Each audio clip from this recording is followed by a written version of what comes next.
the respectable Dean of Faculty of Teachers Training and Educational Sciences. On this occasion is represented by Vice Dean for Academic Affairs, Dr. Carolis Anaktototi, SPD, MA. The distinguished, our keynote speakers, Professor Dr. Bernard Benjamin Roth from Universität Sukon, German.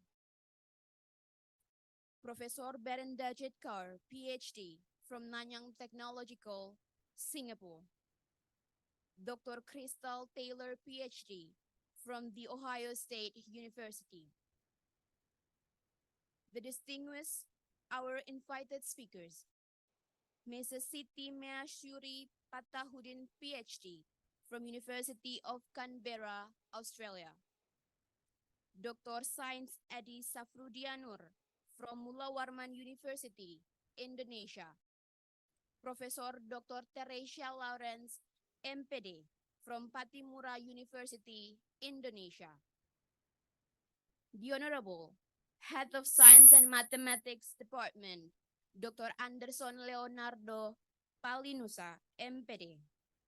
The Honorable Chairman of Mathematics Study Program, Dr. Christina M. Lamena, SPD, MSc. And the Honorable, all the invited guests and participants, welcome to the Second International Conference on Mathematics and Mathematics Education 2023 under the theme, Implementation of Teaching and Learning Mathematics in the Era of Independent Curriculum.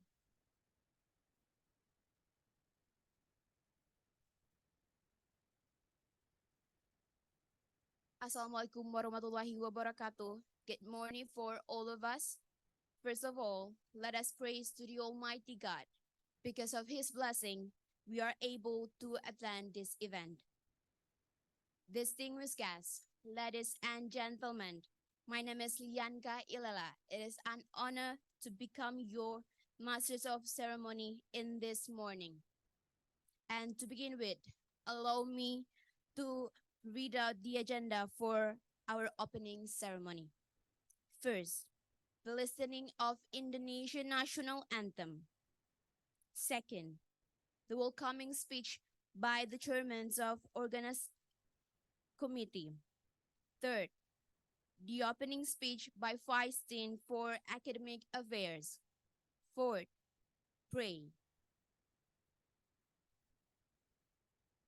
Now, we will see the traditional dancing of Maluku, Chakalele, by Kalesang Maluku community.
Ini sulia tu mapakamare Chakalele.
Distinguished guests, ladies and gentlemen, to honor our country, let us all stand up for the listening of Indonesian national anthem, Indonesia Raya.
Thank you. Please be seated.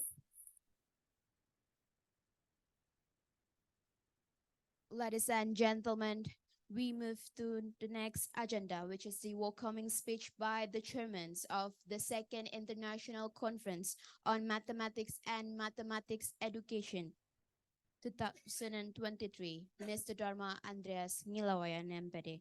Mr. Dharma, the floor is yours.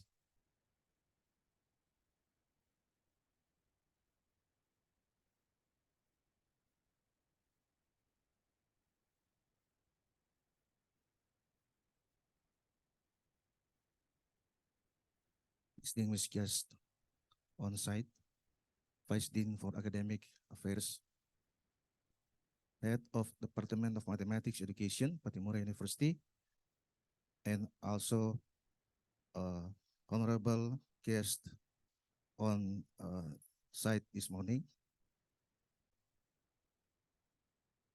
Also, good morning, good afternoon, and good evening to all distinguished keynote speakers, invited speakers, honorable presenters, and sitting participants who connected also online.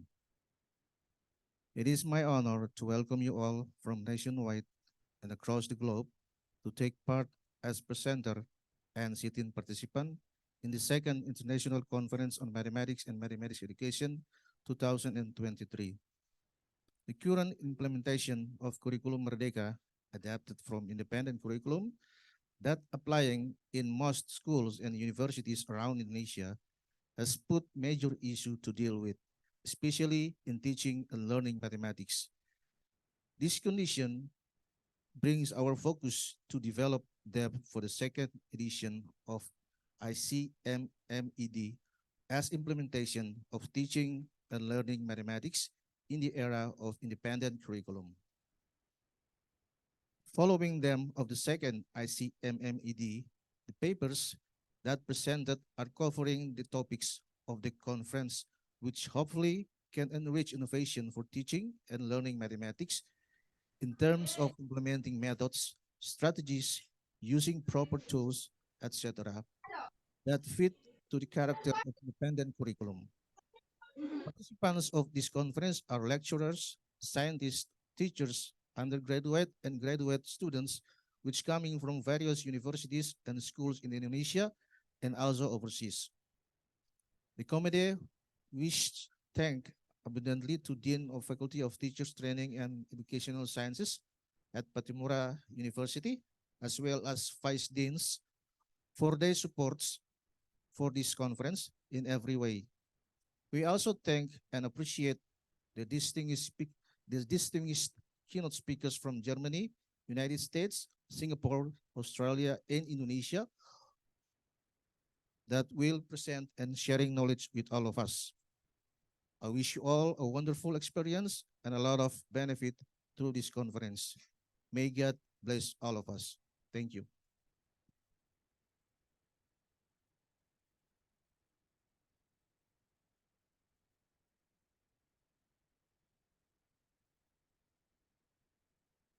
Ladies and gentlemen, as the Faculty of Teachers Training and Education Science fully support this event, I would like to invite the Vice Dean for Academic Affairs, Dr. Carolis Anaktototi, SPD, MA, to deliver the opening remark and also officially open this conference.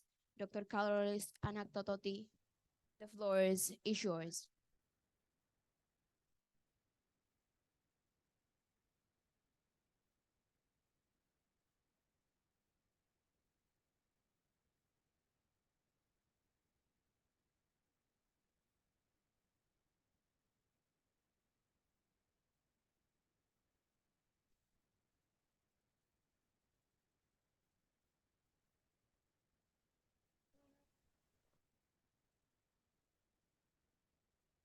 Assalamualaikum warahmatullahi wabarakatuh. Shalom, Om Swastiastu, Namo Buddhaya, Salam Kebajikan. Ladies and gentlemen, allow me in this opportunity to welcome all of these conference participants by first giving our grateful and praise to the Almighty God for all His blessings, grace, and mercies that have made us possible to gather here in this room, and of course through virtual room in excellent condition and health.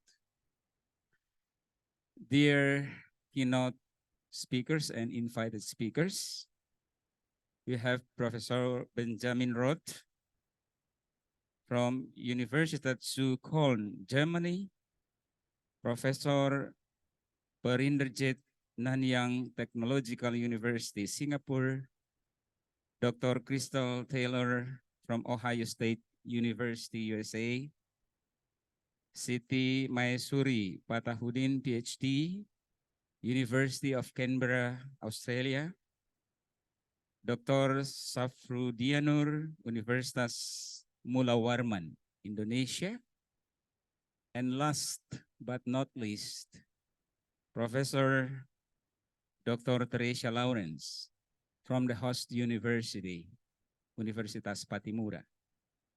Distinguished guests and participants of the Second International Conference on Mathematics and Mathematics Education with the topic, Implementations of Teaching and Learning Mathematics in the Era of Independent Curriculum. Teacher Training and Education Science Faculty, Pattimura University, is very pleased to host this conference. Ladies and gentlemen, I warmly welcome each and every one of you to this esteemed international conference.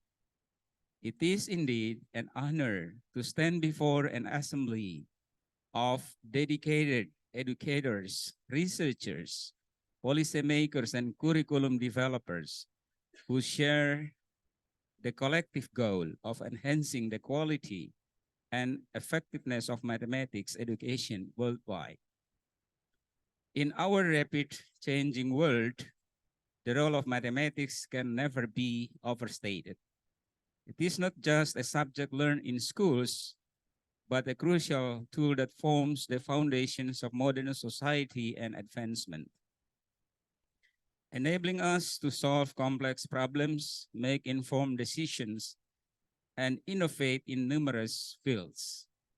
Our gathering here is a testament to the critical importance of adapting and improving the ways in which we teach and learn mathematics to ensure that students all over the world are equipped with the knowledge and skills they need to succeed in this era of independent curriculum.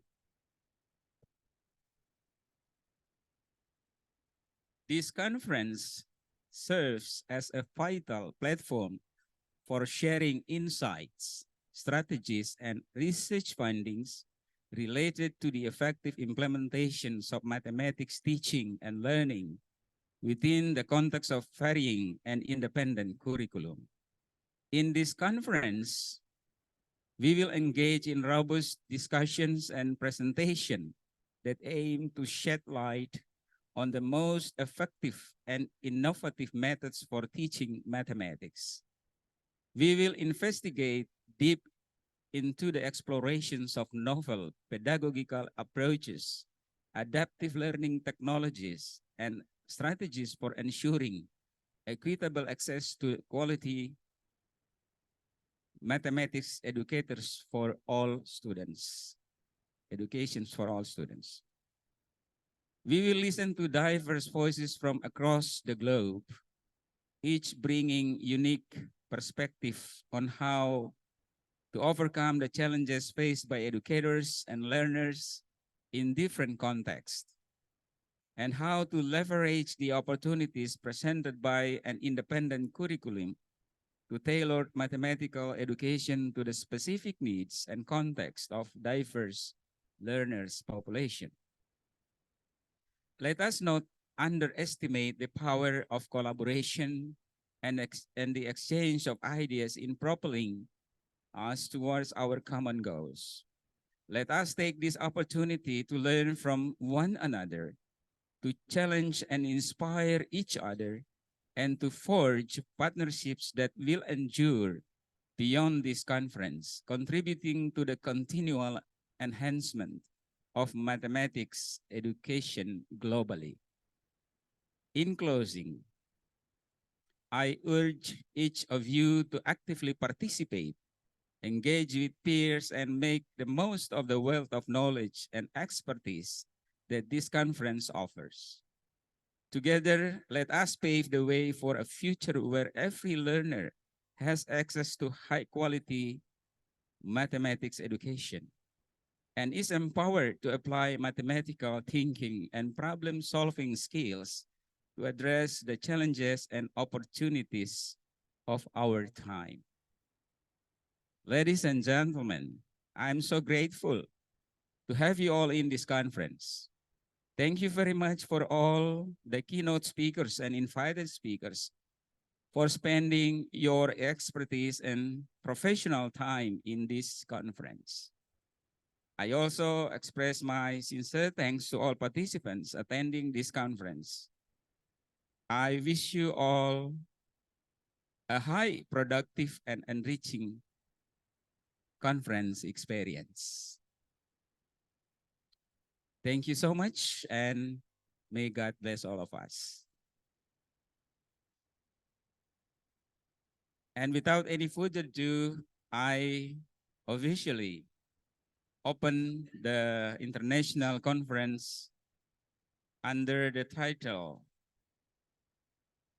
Implementations of Teaching and Learning Mathematics in the Era of Independent Curriculum. Today, Monday, the 2nd of October, 2023, officially.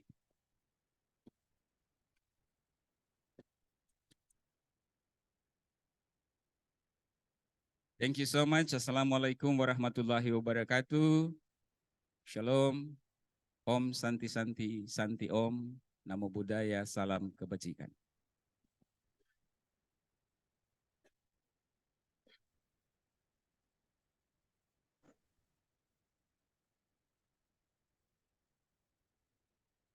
Thank you.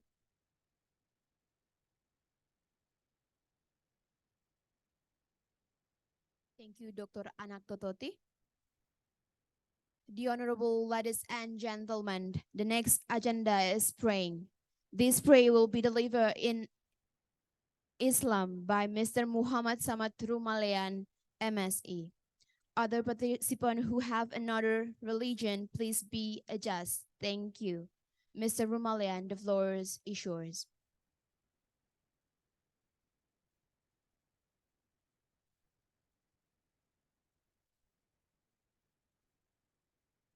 Ladies and gentlemen, let us pray. Assalamualaikum warahmatullahi wabarakatuh. Bismillahirrahmanirrahim. Alhamdulillahi rabbil alamin.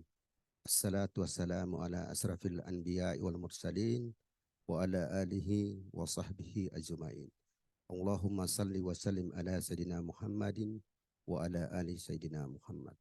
Allahumma inna nas'aluka salamatan fid din wa afiatan fil jasadi wa ziratan fil ilmi wa barakatan fil rizki wa tabatan qabdal maut wa rahmatan innal maut wa rahmatan badal maut. Allahumma hawin alaina fi sakratil maut wa najatan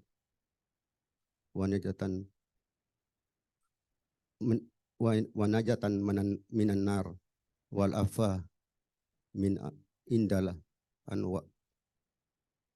Allahumma hawin alaina fi sakaratil maut manajatan minan nar afa wal afa indal hasab.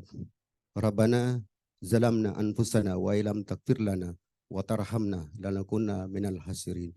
Rabbana atina fid dunya hasana wa fil akhirati hasana wa qina azabanna. Subhana rabbika rabbil izzati amma yasifun. Wassalamu ala mursalin walhamdulillahi rabbil alamin. Amin. Wassalamualaikum warahmatullahi wabarakatuh.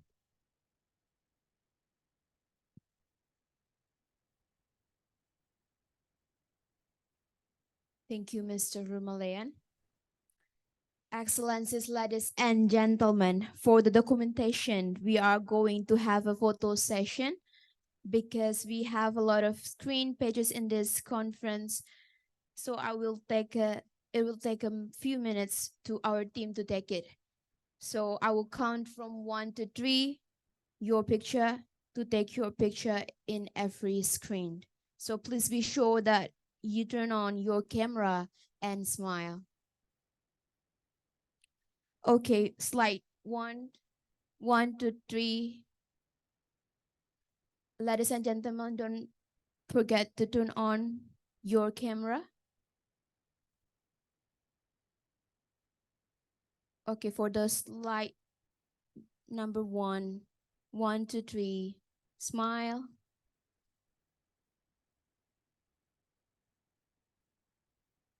Next, 1 to 3, smile.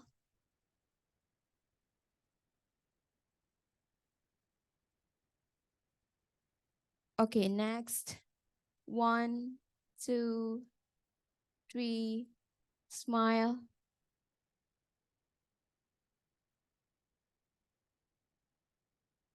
Next, 1, 2, 3, smile.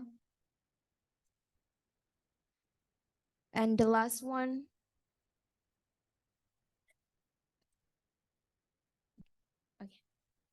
Okay, thank you very much. Ladies and gentlemen, we are reached the end of opening ceremony. But before we step on to the next session, which is the plenary session, the committee wants to thank all the guests and participants of this ceremony. And we hope that all of you can participate and enjoy this conference until the end. The Honorable distinguished guests, ladies and gentlemen, we are going to start the plenary session of this conference. This session will be guided by our moderator, Mr. Dharma Andreas Nilawayan MPD. Mr. Dharma, the floor is yours.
Good morning, good afternoon, and good evening to all distinguished keynote speakers, to all distinguished invited speakers, honorable presenters, and sit-in participants of the Second International Conference on Mathematics and Mathematics Education.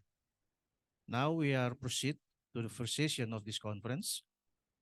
This session will be running in plenary discussion. In this session, there are three keynote speakers who will present the paper. Each of them will be given 30 minutes, and then will be followed by question and answer session, which is also 30 minutes for each presenters. In this session, we have three keynote speakers. The first one is Professor Dr. Renat Benjamin Roth from Universität Zuchholm, Germany. The second one, Professor Brinderjit Kaur from Nanyang Technological University, Singapore. And the third one is Dr. Christo Taylor, PhD from The Ohio State University, Germany. For this session will be start from Professor Dr. Renat Benjamin Roth. Good morning, Professor. Good morning. Can you hear me? Yes, very clear, Professor. Yeah, great. Thank you. How are you, Professor? To be honest, a bit tired because it's 3 a.m. in the morning for me, but yeah, I'm looking forward to discuss with you all. Sorry, Professor. This time we wake you up so early. So very good morning, actually. So sorry. Thank you. Okay, to all participants, for your information that Professor Benjamin Roth is currently professor at Department of Mathematics Education at Universität Zuchholm, Germany. His area of expertise is mathematics education, technology, and teaching methods. He also have a lot of numerous achievement, despite awarded. Aside awarded, he also have published numerous of articles, books, and chapters. And for detail, you can see on his Scopus ID. Also, you can find out in his Google Scholars and as well as ResearchGate and so on. For Professor Benjamin Roth, the line is yours, please. Yeah, thank you for the invitation and the opportunity to speak. Yeah, as I said, it's very early, so I already have to apologize that I won't stay much longer after my presentation because I will have to sleep. But now I will start with my presentation because 30 minutes are not much time. So I'm going to speak about research on mathematical problem solving. Quo vadis? Quo vadis is a Latin phrase. I had to learn Latin in school, so this is a perfect opportunity to use it, meaning where are you going? So I'm going to talk a bit about research and recent and not so recent developments in research that will or might change the way we look at data. Okay, I will start with the speech is divided into 3 parts. I will say a bit about why problem solving is an important topic, a bit about research regarding mathematical problem solving so far, and then innovations in problem solving research. So why is this an important topic? I want to quote the famous mathematician Paul Halmers. He wrote, "What does mathematics really consist of? Axioms, theorems, proofs, concepts, definitions, theories, formulas, methods. Mathematics could surely not exist without these ingredients. Nevertheless, none of them is at the heart of the subject. The mathematician's main reason for existence is to solve problems, and that therefore what mathematics really consists of is problems and solutions." So if we want to teach mathematics at schools and universities, and we don't want our students to just learn how to calculate, then we need to teach them about problems and problem solving to really show them what mathematics is about. And when we look at learning psychology and learning theories, then this is just one example of many. Then we can see that learning via problem solving here at the top of this learning is one of the most effective ways to learn anything. Not just memorizing things, but really thinking deeply about problems, trying to solve them, reflecting about their solutions. This is what makes learning long-lasting and deep. And this is reflected in, for example, Nis and Heugard's mathematics competence flower. So you can say you can see here problem tackling competency is one of the main competencies that, in their view, mathematics consists of. And this can also be seen in curricula around the world. Here, as an example, the Common Core State Standards by the American NCTM and the German Bildungsstandards. Problem solving is an important part of what we all over the world want to teach our students when we want to teach them about mathematics. So, what does research in mathematical problem solving look like? I will start with the famous Alan Schoenfeld and begin with a definition. He wrote, for any student, a mathematical problem is a task in which a student is interested and engaged, and for which he wishes to obtain a resolution, but yet now very important, for which a student does not have a readily accessible mathematical means by which to achieve that resolution. This is the important part of the definition. When I talk about problem solving, I don't talk about any mathematical task, but these tasks where students do not have a readily accessible way to solve them. This doesn't mean that problems need to be really complex or really hard. They just need to be a non-routine task. And Schoenfeld continues, this implies that tasks are not problems in and of themselves. So it really depends on whether something is a problem for them or not. And most of the textbook and homework problems assigned to students are not problems according to this definition, but exercises. So we are really speaking about non-routine problems here. And there are some noises in the background. Maybe someone didn't turn off the microphone. I think I can shut off something. So this should be better for everyone. Another quote by James Wilson about problem solving and problem solving research. He wrote, to discuss and investigate the process involved in problem solving, researchers find it useful to develop frameworks. So in nearly every field, we're talking about using frameworks. And similarly, frameworks are useful for discussing general processes and approaches to problem solving with students. So frameworks are central, and there are at least two kinds of frameworks. The first one are descriptive frameworks, when we describe what problem solving looks like, when we analyze students' work and try to learn from it. And the second part, or the second thing frameworks can look like, are normative frameworks, when we tell someone how to act to become a better problem solver. And I'm pretty sure many of you have seen several problem-solving frameworks. The most famous one is this one here by George Polya.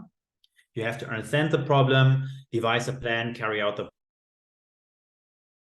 plan, and then you should act. This is a perfect example for a normative framework. Polya tells someone what to do in which order, but this framework is not really suited to analyzing students' work. And then you can see here several other frameworks. And on the next slide, framework here, for example, by Yeimer and Allerton. This is an example for a descriptive framework where they describe several phases that students might use in trying to solve problems and transitions forth and back. So this is not the more or less linear way Polya described it. First you do this, then you do that, then you do this. But in real problem solving, we see students going back and forth and trying to understand the problem, then trying to solve it, realizing they haven't really understood it, going back to understanding phase, and so on. So this is good to keep in mind that there are different kinds of framework that we use in problem solving. And also part of this This short look into problem-solving research is this table by Lester, who in the middle of the 1990s summarized problem-solving research, starting with the 1970s, in mostly in America. Some of the researchers there directly followed Polya's footsteps. I won't go into detail. Everyone can look up this table and see the article for themselves. Maybe one or two highlights. It started with identification of characteristics of successful problem solvers and heuristic trainings, expert novice research in the 1980s. Then after Flavel's seminal work, metacognition was in the focus of research. And then in the 1990s, social influences, group work, and things like this. Schoenfeld continued this in 2007. He summarized this, the 1980s were the decade of problem solving, at least in the United States of America, with a huge influence on curricula around the world, which I've shown at the beginning. But then in after the 1980s, we can see a significant drop-off in studies on problem solving. There is still a lot of research, but in a percentage way, not as much as in the 1980s. And we've seen a lot of design experiments, productive learning environments, and models of teaching, but not so much anymore these laboratory studies where we try to learn about heuristics and so on. So after this is out of the way, I want to talk with you about innovations in problem-solving research. I also start with a short look back, and then we're trying to look into the future. So in one of the first studies in problem-solving research was done by Jeremy Kilpatrick at the end of the 1960s. And he was one of the first that used audio tapes to record task-based interviews. And this, for us now, this is really common to use at least some audio recordings, but then it was really innovative. Before that, when researchers did interviews, they just had to write along the interview everything they wanted to remember afterwards, and it's more or less impossible to write everything down exactly the way the students or interview partners said something. So having the possibility to record what someone says is a really huge step forward. Starting from there on, people made transcripts and could really analyze these transcripts in very thorough ways. Many of you might know about qualitative research, where a 10-page transcript is analyzed in 30 or 40 pages. So this was only possible after this innovation that entered research. A bit later, Alan Schoenfeld was one of the first to use videotapes in problem-solving research. And he wrote in an article, "Thanks to the National Science Foundation, I had my first videotape equipment." Again, for us, this is really common, and every phone now has a very good camera, and everyone can record almost anything. But back then, those cameras were really, really expensive. Almost no one was able to use these, and they really had a huge influence on the way we can analyze problem-solving processes. And many of you may have seen these graphs that Schoenfeld produced from analyzing problem-solving processes. And you might have wondered why every one of his processes ended after exactly 20 minutes. And this was a technicality because the videotapes just stopped after 20 minutes. They were not able to record more. Again, also unthinkable today, but a very nice anecdote to see how the technology evolved in just a few decades. So looking into the time right now, this is an example here, David Clark, of an extensive use of video cameras and audio equipment. David Clark used to have laboratories where the whole classes worked and had mathematics lessons or worked on mathematical problems. And there were video cameras all around the room for each group table, for the teacher, several video cameras. So you have hours and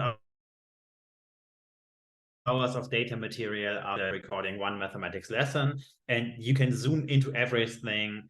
And the next big challenge now is to analyze so much data. And yeah, thinking ahead, artificial intelligence might really help us here. When we have too much data, we can use computer help to see what is really interesting and where we want to focus our attention as human researchers on. And yeah, again, this could be helped by artificial intelligence and recent developments. Another thing that we have to think about in general educational research, but especially in problem solving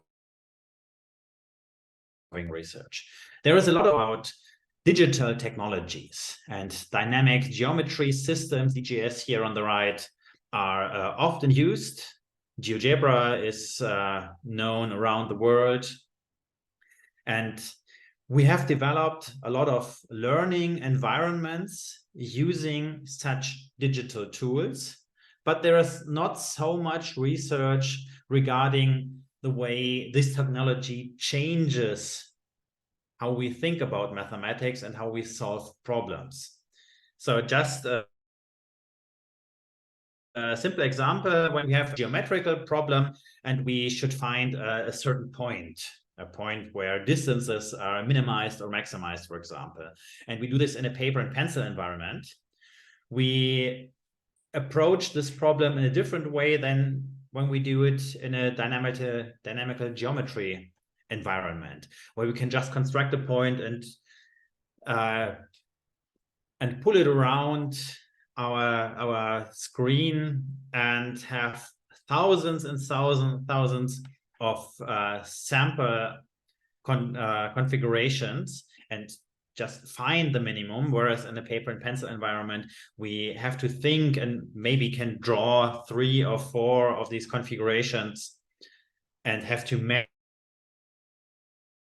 measure by hand. So it really makes a difference. And in one paper, we looked at the way this influences the problem-solving processes and the phases I showed in the beginning, and we're preparing another paper where we look into the heuristics used, and there we see really significant differences in the way students deal with situations where they don't have a solution scheme readily available. Another example, the use of eye tracking. And here I'd like to show you a short video. Just have to show this. There is no need for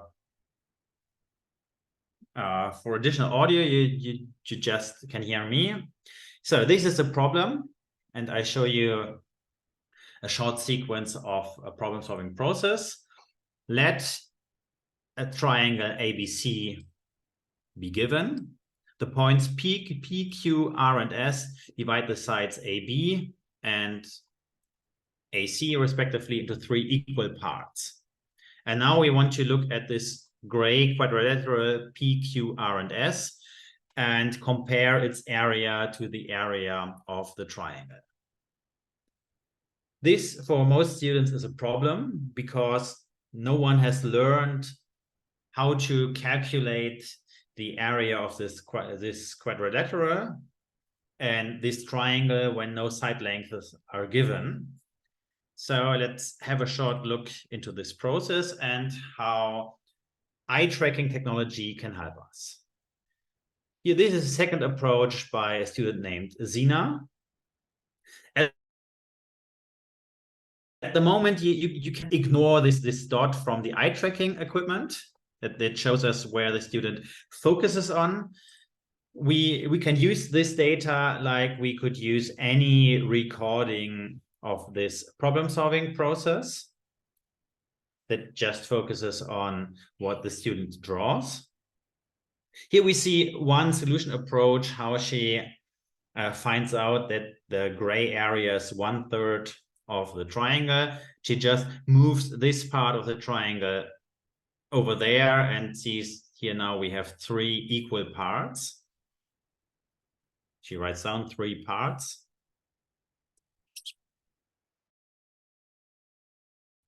One of them is so the area is 1/3.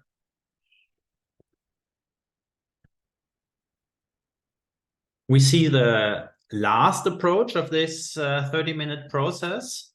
You can see she did a lot of work in between. And I should have mentioned, we asked her to solve this problem in as many ways as possible. And in the end, she surprised us a bit with this vertical line. So far, she mostly drew horizontal lines and often looked in a horizontal way. And now she draws this vertical line, divides this triangle here in the middle, and again finds or shows that the gray area, if you flip this over, is 1/3 of the whole triangle. Again, so far this could have been done with normal camera equipment, no need for eye tracking. But as I've already said, when we analyzed the whole process, we were a bit surprised that she came up with this idea with a vertical line. This was a 30-minute process.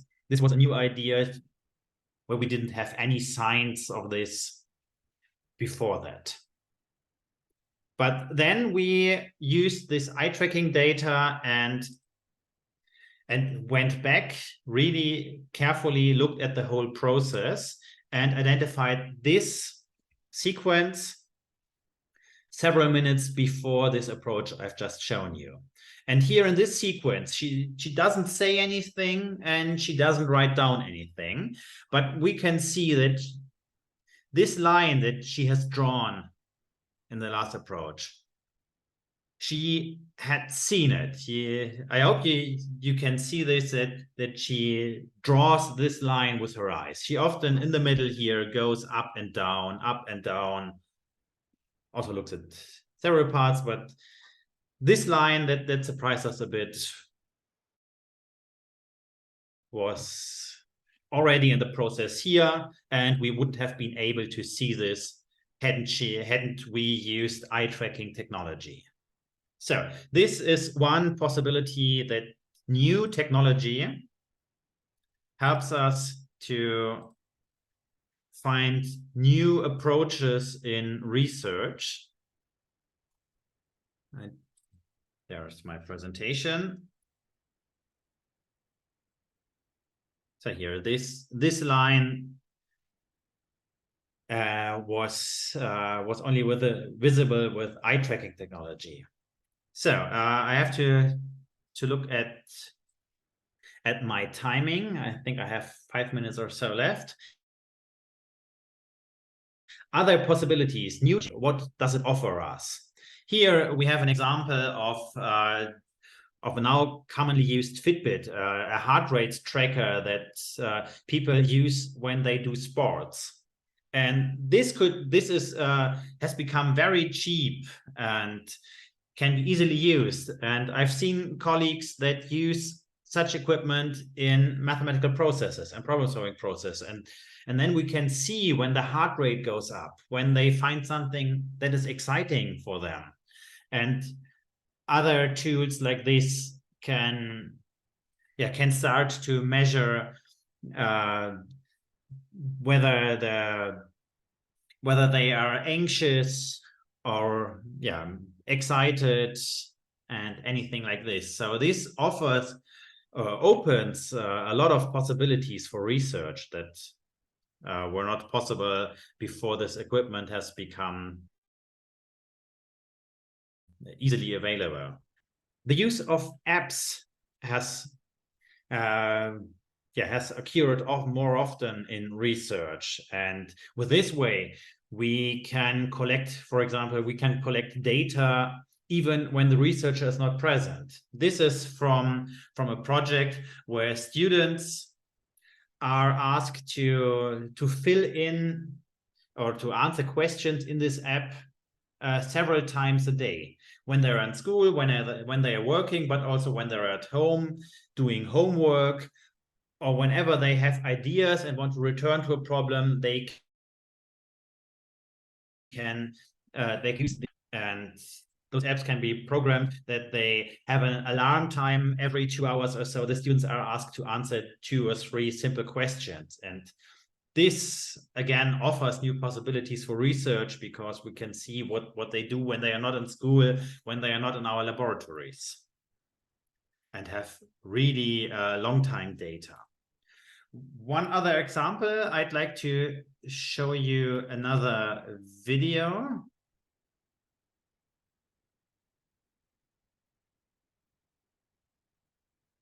I just change this here. This is an example of a problem-solving process on which we used emotion detection software. So emotion detection is not a very new field of research, but so far we had to use very expensive human raters that had to be trained several years sometimes to be able to see whether a student with his face muscles shows anger, disgust, fear, happiness, sadness, and so on. And nowadays, with the help of artificial intelligence, computers can be trained to do this, and this is done very cheaply. This is a free software that a colleague of mine used and just adapted a bit to our needs.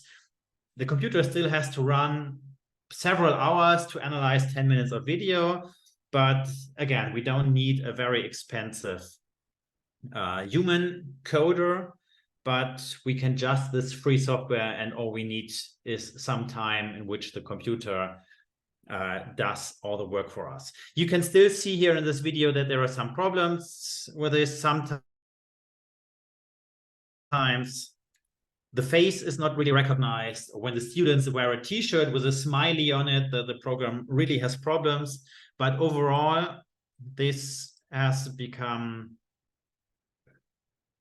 something that could really help us. So again, we have here these graphs, these time graphs, where we can see when they are excited, when they are happy, and this really coincides with other parts of the process where human raters identified barriers in the processes or sudden ideas. This could be used possibly to identify mathematical intuition. So this again offers some new possibilities we didn't have before. One last thing to think about, we do a lot of testing. Paper pencil tests are often replaced nowadays by digital tests. One famous example are the PISA assessments, and PISA also does research on problem solving. I don't want to go into too much details, but with this digital testing, we have a lot of opportunities that we also didn't have before in paper pencil testing. We can very exactly see how long they work on single tasks, what their reaction time is.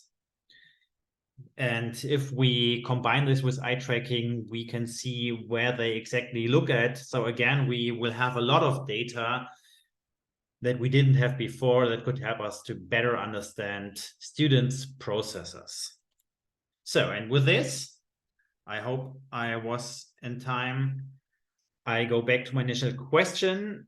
Research, quo vadis, where are you going to? And I think recent technological developments offer us a lot of possibilities. And we need young researchers that come up with new ideas how to use the technology we have to help us better understand learning mathematics generally and mathematical problem solving specifically. So thank you for your attention. I am looking forward to questions and discussions.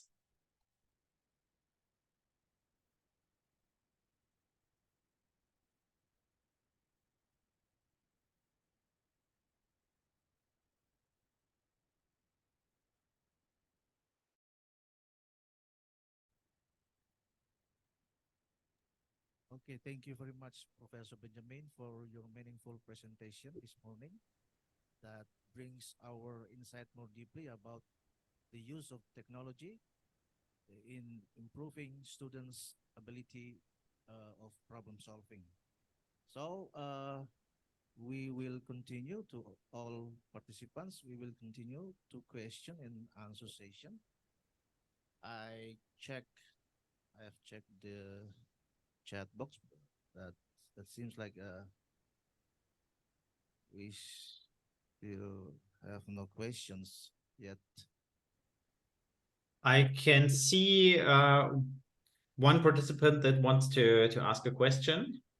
Okay, Professor. Maybe you can. Rita Desfitri, please go ahead. Okay, thank you. Thank you very much for Professor Benjamin. It's very interesting. But I think I have some questions. Let me introduce myself. My name is Rita Desfitri. I am from Mathematics Education Department, University of Unpatti, Indonesia. Now, regarding to the frameworks, which is differentiated into descriptive and normative categories that you said, so far, I only know that the framework and these steps, and I'm not too concerned about either it is descriptive or normative ones. So can I ask for an example? Because so far, we have only stated, well, this is the frameworks and this is the states of it. So for example, when we use the Polya framework, which one is descriptive and which one is normative? Because we have only said, well, we use Polya framework and this is the step to follow. Because yes, it is new for me. And the second one. Yeah. So yes. Most of the classical frameworks are normative, and especially Polya formulated this framework in a really simple way. You have to do this, then that, and that, and that. 4 steps, and he does mention it, but not when he describes the framework that you can step back. Okay. So, and of course, Polya was a very successful mathematician. He knew that you cannot solve a problem by just devising a plan and carrying it out. So I am convinced that he made this really simple for his readers and said, if you want to become a better problem solver, then please try to follow these 4 steps. So this is what I and others call normative. They give a norm, they tell you what to do. And there are other famous examples. Alan Schoenfeld used a similar framework and taught his students how to do things. And this framework was developed to tell students what to do. And other researchers like Yaimar and Ellerton and I myself also did some research in this work. They have a framework that is better suited to describe what students do. And these frameworks are made this way that you can see how students go back and forth. How often do they try to understand the problem? And do they come up with a solution or not? Do they try to justify their solution? This is all recorded for, and then researchers can analyze what do these students do, what do other students do, what distinguishes, for example, successful from unsuccessful students. Yeah, and these frameworks are not so clear. They are not so easily to understand by students or teachers. I wouldn't give them to teachers. You have to use this. I would Teachers, I would give normative frameworks, but for researchers, these descriptive frameworks are really helpful when their focus is on these processes. Okay. One more thing, because well, you said that in your slide earlier, emotion detection, I think, is very interesting to figure out the student's emotion in learning. Where can we get an application to detect student emotion, like in your research before? Sorry that this was a bit the contact was broken. Can you repeat the question? What do you want to see an application for? Yeah, because we have an like application to detect students' emotion like that. So is it to be sold, or it can be shared freely or something like that? You mean the emotion detection? Yes, it's application. Okay. Yeah, I can show the slide again.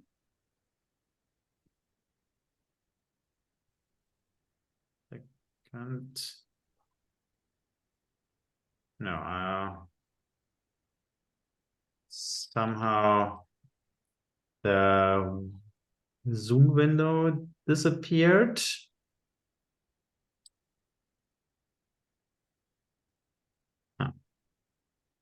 I'm sorry, I have some technical difficulties. Yeah. Okay, maybe I can contact you later. Thank you very much. Yes, I'd like to get my Zoom window back, but I found it. I used two screens, and the program, I don't know why I put it on. So here you can see this program again. Maybe I can make it a bit bigger. Yeah. If you want to have some details, I cannot give them to you right now. You have to write me an email, because my colleague Candy Walter, he is the expert in using this program. He did all these analysis with the program. I just provided the problem-solving processes and the human interpretation of these processes, and he is the expert on what to do with this automatic emotion detection. But again, if you write an email to me, yeah, I will write my mailing address, then I can write back to you with more details. Okay, thank you very much, Professor. There for everyone to see my email address. Okay, thank you very much. You're welcome. Are there further questions, comments, critical comments? I'd like to hear your thoughts, everybody. Okay, all participants, please pose your question to our keynote speakers. Or maybe if you cannot directly pose your question, then you can type on chat box, then I will read to Professor Benjamin.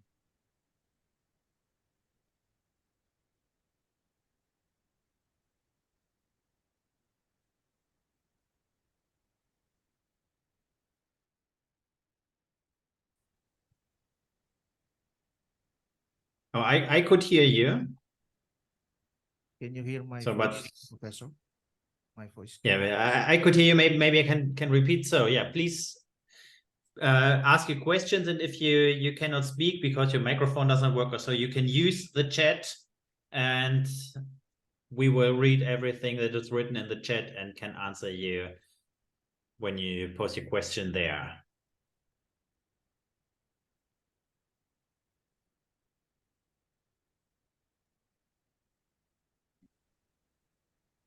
Hello.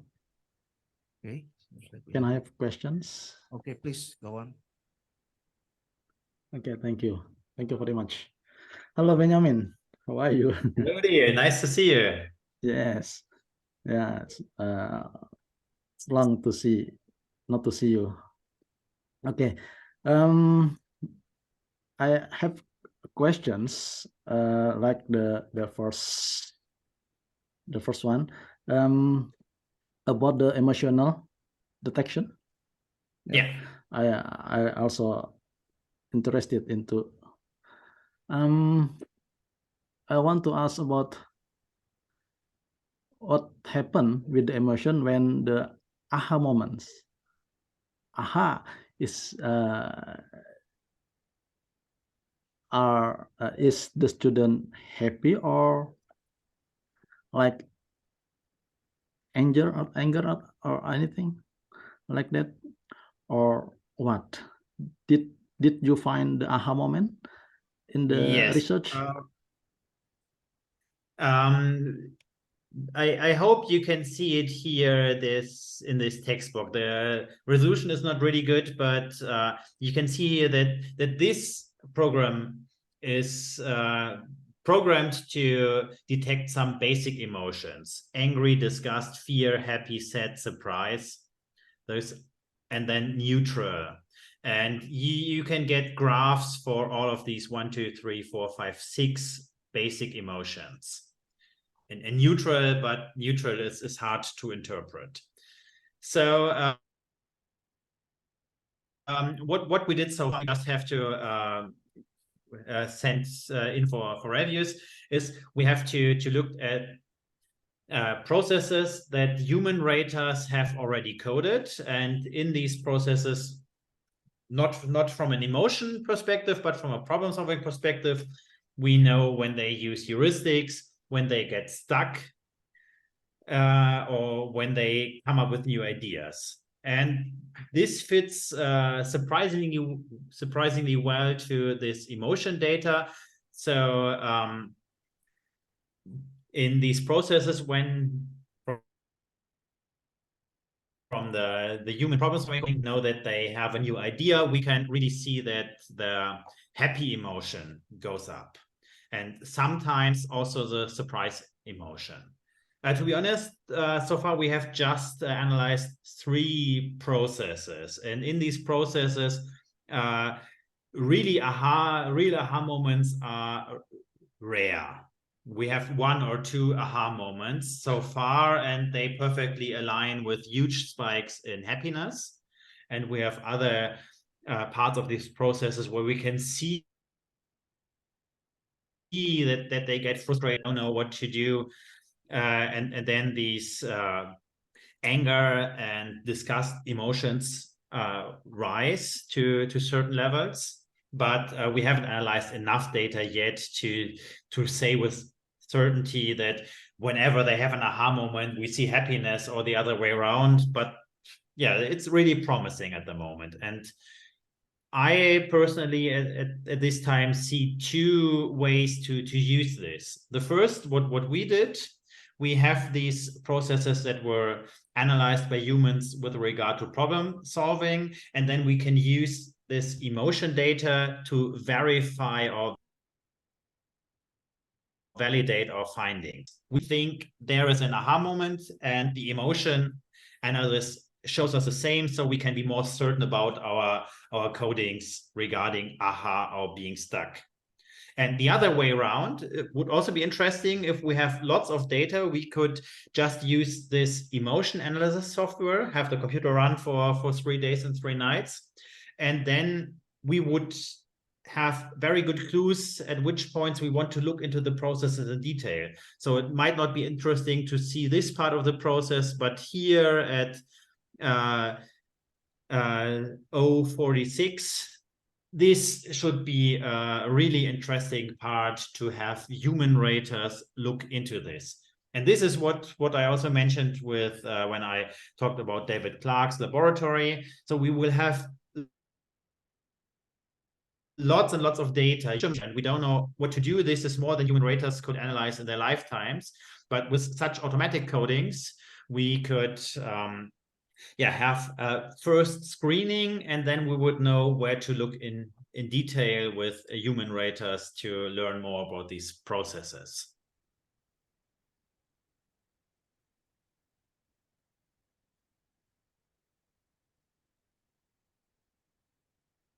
further questions, or did I answer your question?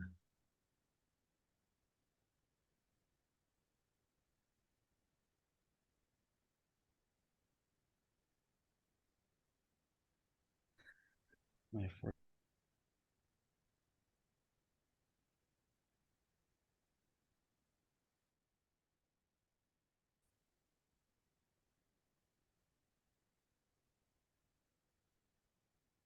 I think we have time for one more question or so. I think I want to pose a question, Professor. Okay, following your presentation, we can see that you tried to use technology to improve students' ability in solving problems. So let's say I am getting interested with the emotional detect that you have presented to us. Let's say for the country that let's say already you know, for the Western country and Americans, they have a better technology for some part, but for some part in the world, let's say third world countries that they still use conventional method, they usually use observational form to detect students emotional, which is the form include some indicators about the students emotional. So can you explain to me how to improve the way to, let's say, create observational form so we can accurately know about the students' emotional? Okay. Thank you. Yes, I can try. Thank you for this question. So first, I think you said it correctly, but I want to make this clear to everyone. This presentation, I did not talk about ways to improve students' ability to solve problems with technology, but to improve the way we do research on problem solving and problem solving processes. So these DGS, digital geometry software processes, we are still not sure whether students become better problem solvers when they use this or not. But the technology is there, so we have to think about this. But yeah, mostly I was talking about using technology for researchers. So, but your argument is still true. In some countries of the world, it is not easy to get eye tracking cameras or computers that can run these emotion detection software. So yeah, this could be or definitely is a difficulty for researchers in those countries, that they don't have the tools that some researchers in Western countries have. And the same is true for going to conferences. Researchers from America or Europe are seen all around the world because they have the travel money, and researchers from African countries, for example, they cannot fly to across that they don't have the travel money. So this is an imbalance that is true for the whole of research. But on the other hand, I think that with traditional research techniques, with questionnaires and observations, we can still do a lot of very good research. And in the end, we shouldn't rely on technology too much. So I already tried to say this. When we have this automatic emotion detection, I wouldn't trust these computer graphs per se.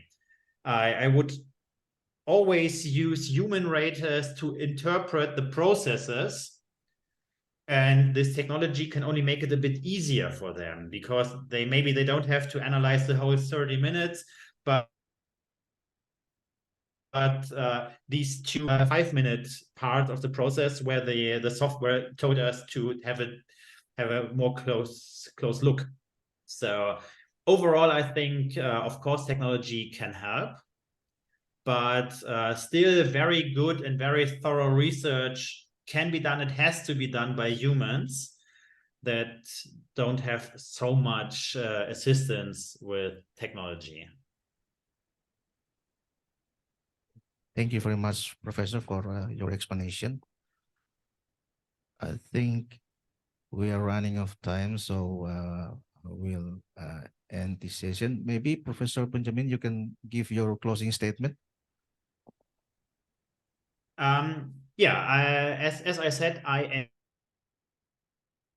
encourage everyone to think of new ways how we do research. When we looked in the past, the first audio and video equipment really changed the way we look at data and what we can do with data, and new developments in questionnaire software as well.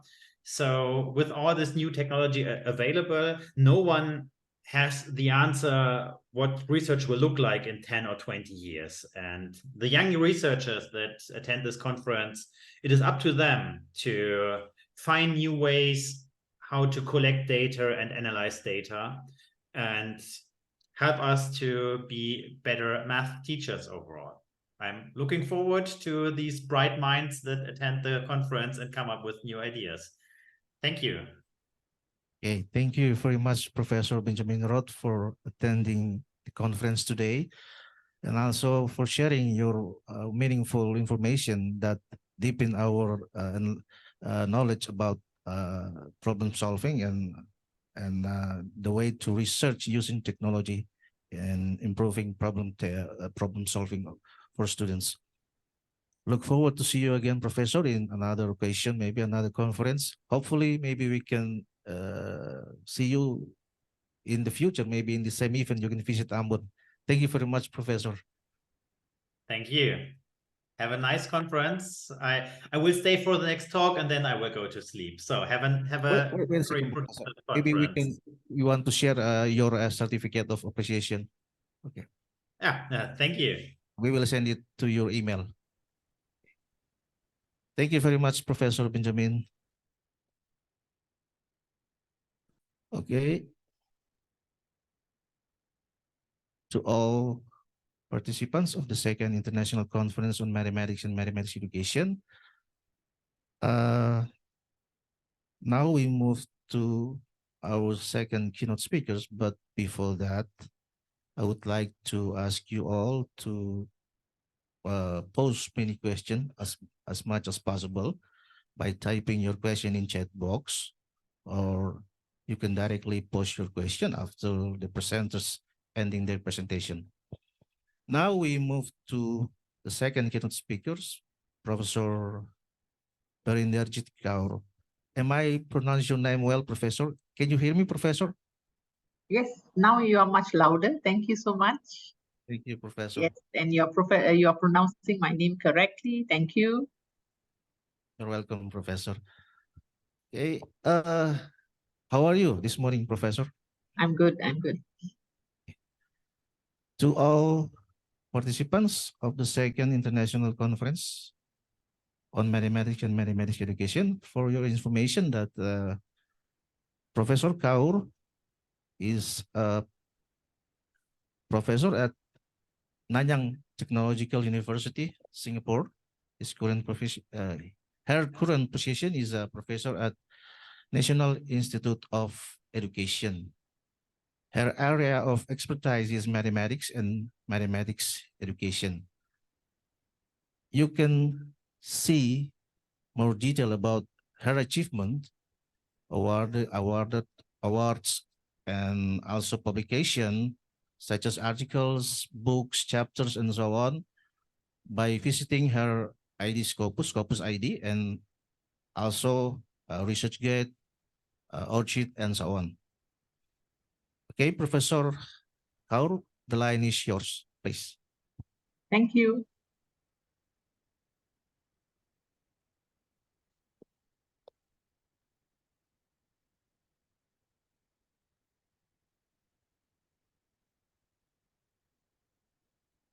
Good morning, colleagues, friends in Indonesia.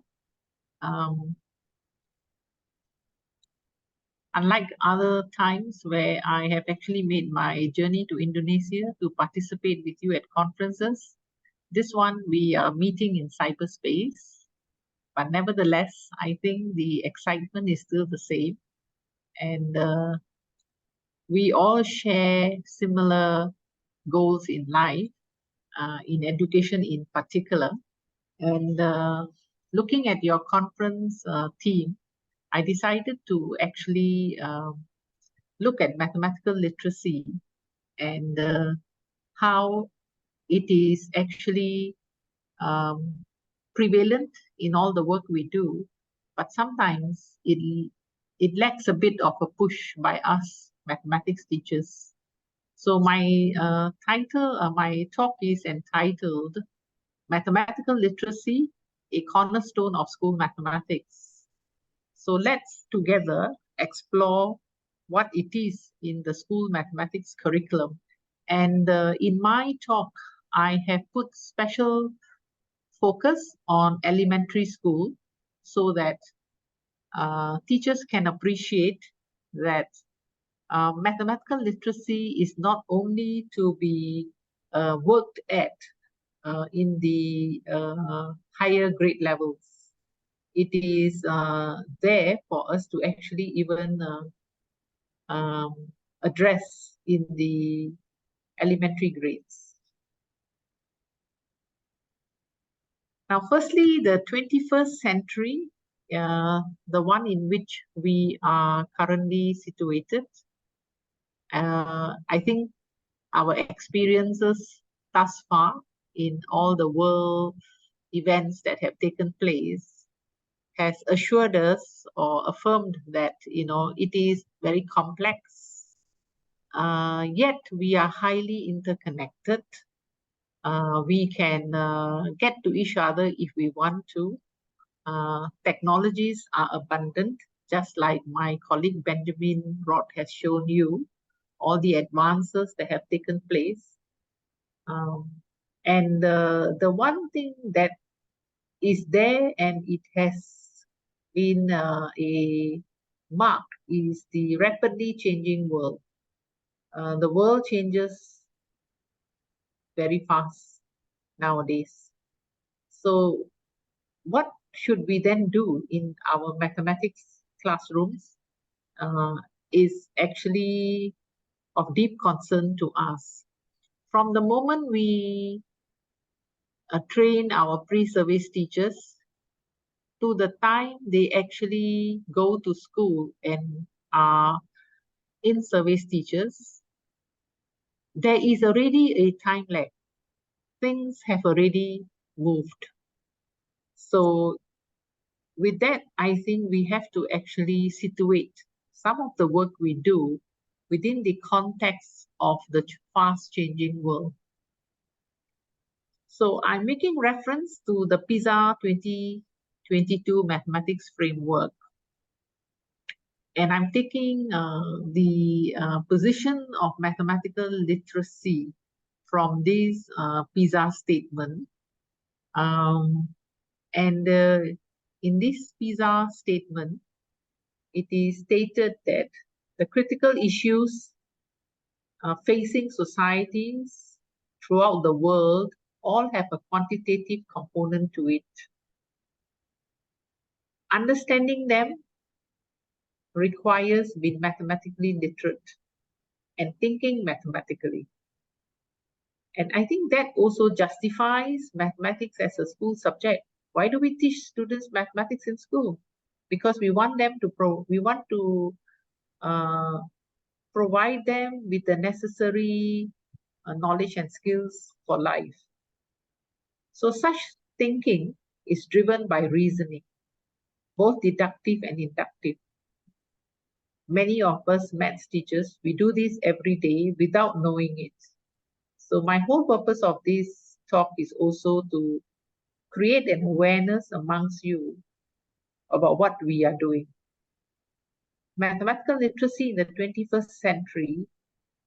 In the past, we used to only talk about mathematical reasoning, but today, more increasingly, we are also beginning to see some aspects of computational thinking. I'll kind of elaborate on that later.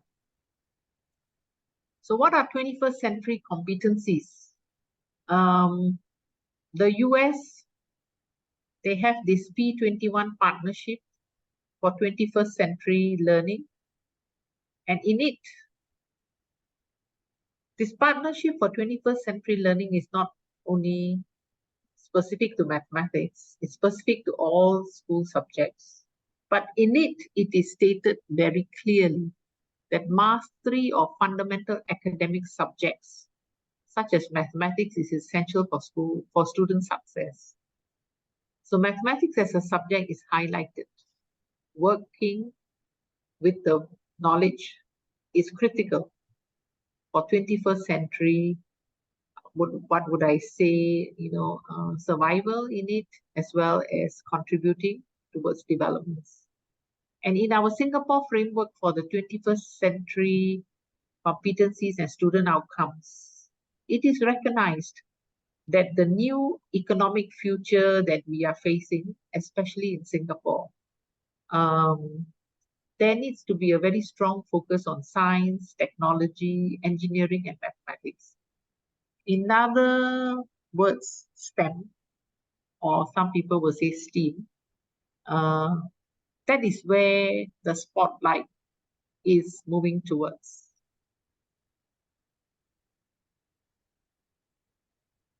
If you look at the school mathematics curriculum around the world, you will find that by and large, the content is very canonical. The kind of topics, the kind of strands that are taught are almost the same. All right. But having said that, there's also a difference in all school mathematics curriculum. All right. So that difference is the difference that every nation puts in. When preparing future-ready mathematical literate students, individual systems of education place emphasis on aspects pertinent to their nations. All right. So in Singapore, what do we emphasize? May be very different from what you may emphasize in Indonesia, simply because the challenges for survival for us are different. And this difference is not manifested in terms of what is written as the syllabus for the mathematics in terms of topics and strands. This difference is apparent in the enactment of the curriculum, how it is actualized in the classroom, what kind of contexts are being used. So I'd like to share with you some of my work and some of my experiences in the classrooms of Singapore when we are enacting a 21st century school mathematics curriculum. I hope you will be able to pick on some of these things and draw your parallels for your classrooms in Indonesian in schools. Now, I want to look at just one strand, and I think this strand, which is number, actually is the one which kickstarts all mathematics learning in many, many countries in the elementary grades. But I want to kind of focus on number sense, not so much about whether you can add numbers or multiply numbers, or you can count up to hundreds, but making sense of number. So essentially, number sense involves the ability to understand what numbers represent, how they relate to each other, their relative sizes, and how they interact with operators and connect with real-life objects. This is the definition that I've adopted from the National Council of Teachers of Mathematics in the US, and in my paper, there will be a reference to it. So let me start with this one activity that is befitting for students in grades 1 to 4. In some systems, students as early as grade 2 will be able to do it, but in others, a bit later. But whatever it is, I pose this activity to you in the audience and as participants of this conference as a task that I personally feel would engage students in making number sense. As you can see, it is actually a simple textbook question that has been unpacked in a manner where the question is not asked, the answer is not sought, but a context is given, and there are numbers that you are asked to make relations with. So if you just look at the number box at the bottom, you have 5 numbers there. Sorry, 4 numbers there. 2, 5, 32, and 80.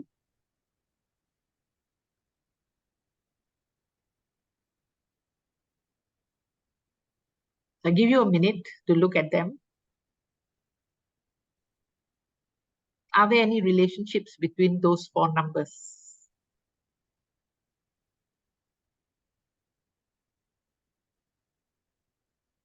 And then let's look at the context now. All right, there is a party. There are some children at the party. Sally, she bought some packets of sweets. In each packet of sweets, there were some sweets. And then there was the number of sweets that were being shared. And of course, there is no remainder. Very important. So can somebody in the audience who has worked it tell me, what did you get? Can we have 80 children at a party? Can we have 80 children at a party?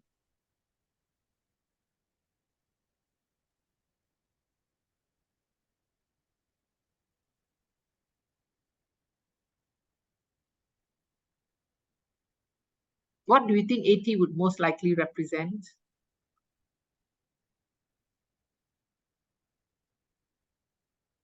I hope you enjoy it.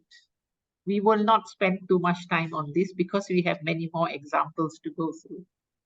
Anyway, this task is in the paper that I gave to the moderator, so he probably will have it with him.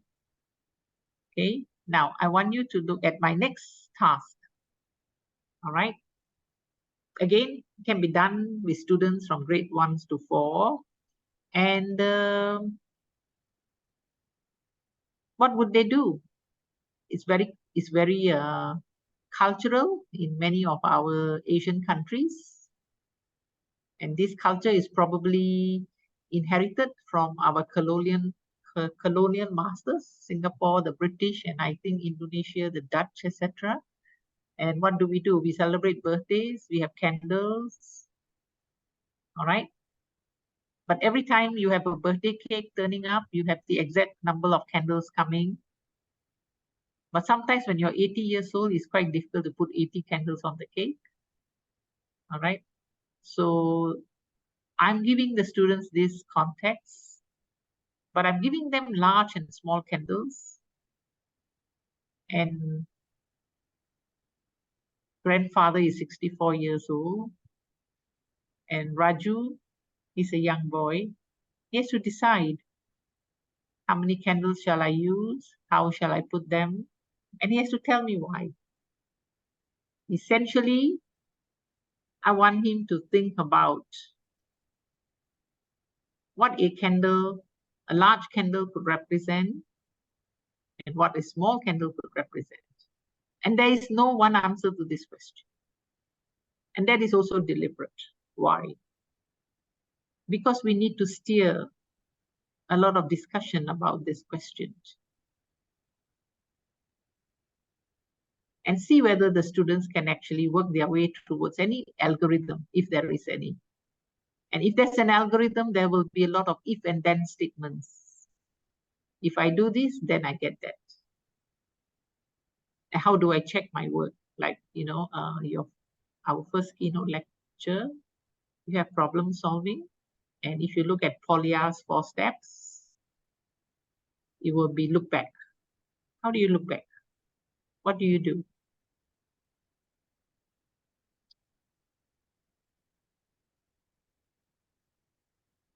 Have you some thoughts on this?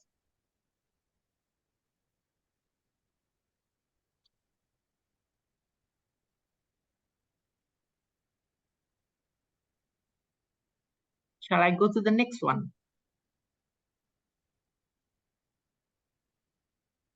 Student life in the math classroom is filled with questions the teacher gives them, and they have to find the answers. But I've taken the opportunity to turn it around. You know, I give you a context. I give you an answer. Can you tell me what the question is? So on this farm, Mrs. Lee has a farm, and she collects eggs only for 5 days, Mondays to Friday. I think on Saturdays and Sundays she rests. Not that the hens don't lay eggs, but as you can see on Monday, there is a bumper crop, isn't it? There's so many.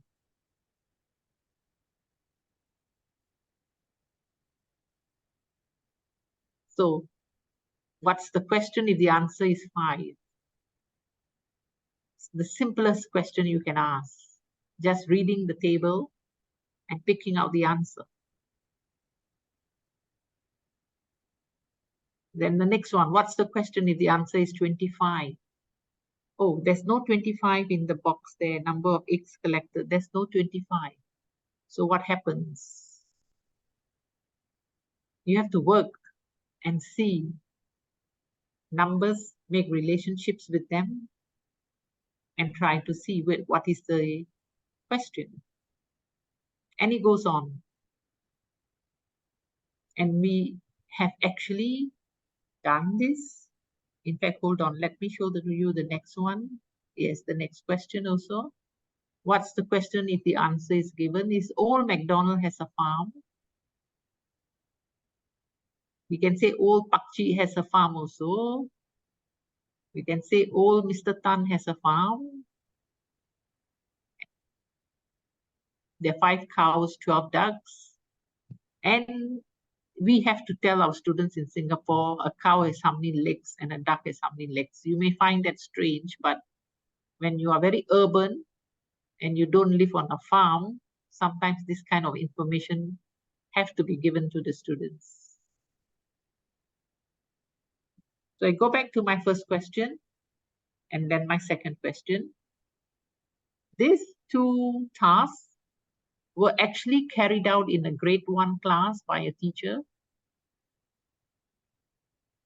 who actually replaced some of her teaching where she reviewed number concepts, numbers ranging from 1 to 50. But in the past, she told us she would get them to do a lot of exercises, adding, subtracting, multiplying, dividing, etc. But after she undertook some of the work that we were doing as a project in terms of encouraging teachers to, center their classroom work around more reasoning and sense making, she crafted these 2 questions herself and she enacted them. And in the reference, in the paper that I have given to your moderator, you can actually look for the paper in which these outcomes are published. Very positive outcomes by the teacher. So these first 3 questions that I have shown you, or rather in our schools, many of our elementary school teachers are quite familiar with this. Periodically, when they are working through with their students on number, they tend to get students to work in small groups on such tasks and share their reasoning, during whole class discussion and actually appreciate that learning of number has more to do than just computations.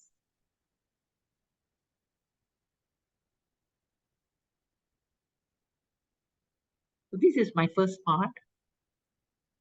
Next, I want to share with you, currently, we are also doing some work on computational thinking with our very young children in schools. And we also like to break down the myth that computational thinking is merely coding. That is a perception a lot of people have, and including some of our teachers. So we want to kind of help them to appreciate what is computational thinking. So to do that, we actually had to get our teachers to start thinking about, well, the word computational thinking is a process of understanding how a problem is solved. So actually you are like, imagine yourself being like a computer, all right? And this is not only used to program software, but it can also be used in our daily work in classrooms when students are solving problems. So if you look at the first keynote you had today by Professor Roth, it is very interesting that somehow there are some takeaways from there that I will bring into my work here. And you find that he showed you some frameworks. And for computational thinking, there's also a framework here that I will show you. There are four distinct steps. First one is decomposition. You need to break down the big problem into smaller, more manageable parts. Having done that, you have to recognize a pattern. And having recognized a pattern, you need to make an abstraction. And based on your abstractions, you then kind of put together an algorithm. And that algorithm is what will drive the loop after that. And you'll be able to give instructions, if you wish, to perhaps a machine that would go on to generate the data for you. I'm sure in that software that Professor Roth shared about, you know, how emotions are being detected from facial expressions of students. Behind at the back end, I'm certain all these four distinct steps are working in tandem. So let's explore how we can actually work on computational thinking in our elementary classrooms. For number, you realize there is a lot of number patterns that students work with. And working with number patterns supports the development of pattern recognition. And that, we feel, facilitates a possible inroad to an aspect of computational thinking. So let's look at some of the work that we would be doing or we have been doing with our very young minds in our classrooms. I think many of you are very familiar with such number patterns, right? So we give the students the start of a pattern, and assuming that the pattern is going to grow in the same manner, we want them to find sometimes the number of dots, sometimes what's the number that comes next. And this one I'm showing you is quite interesting.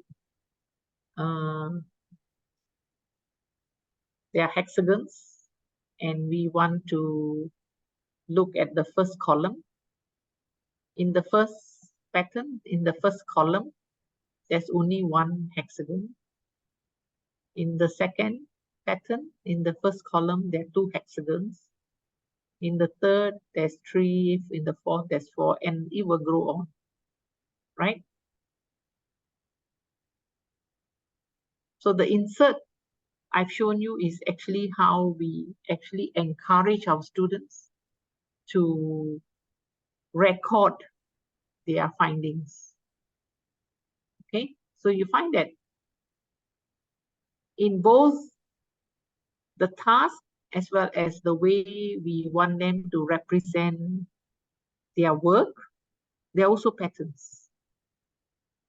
All right, we want them to see how this builds on one another. And something simple like this could actually take even 2 lessons in the classroom, because students will come with different ways of presenting what their findings are, and allowing them to appreciate for computational thinking purposes, which are the good ways of presenting, so as to allow them to see the abstractions easily, is a challenge for many of our teachers.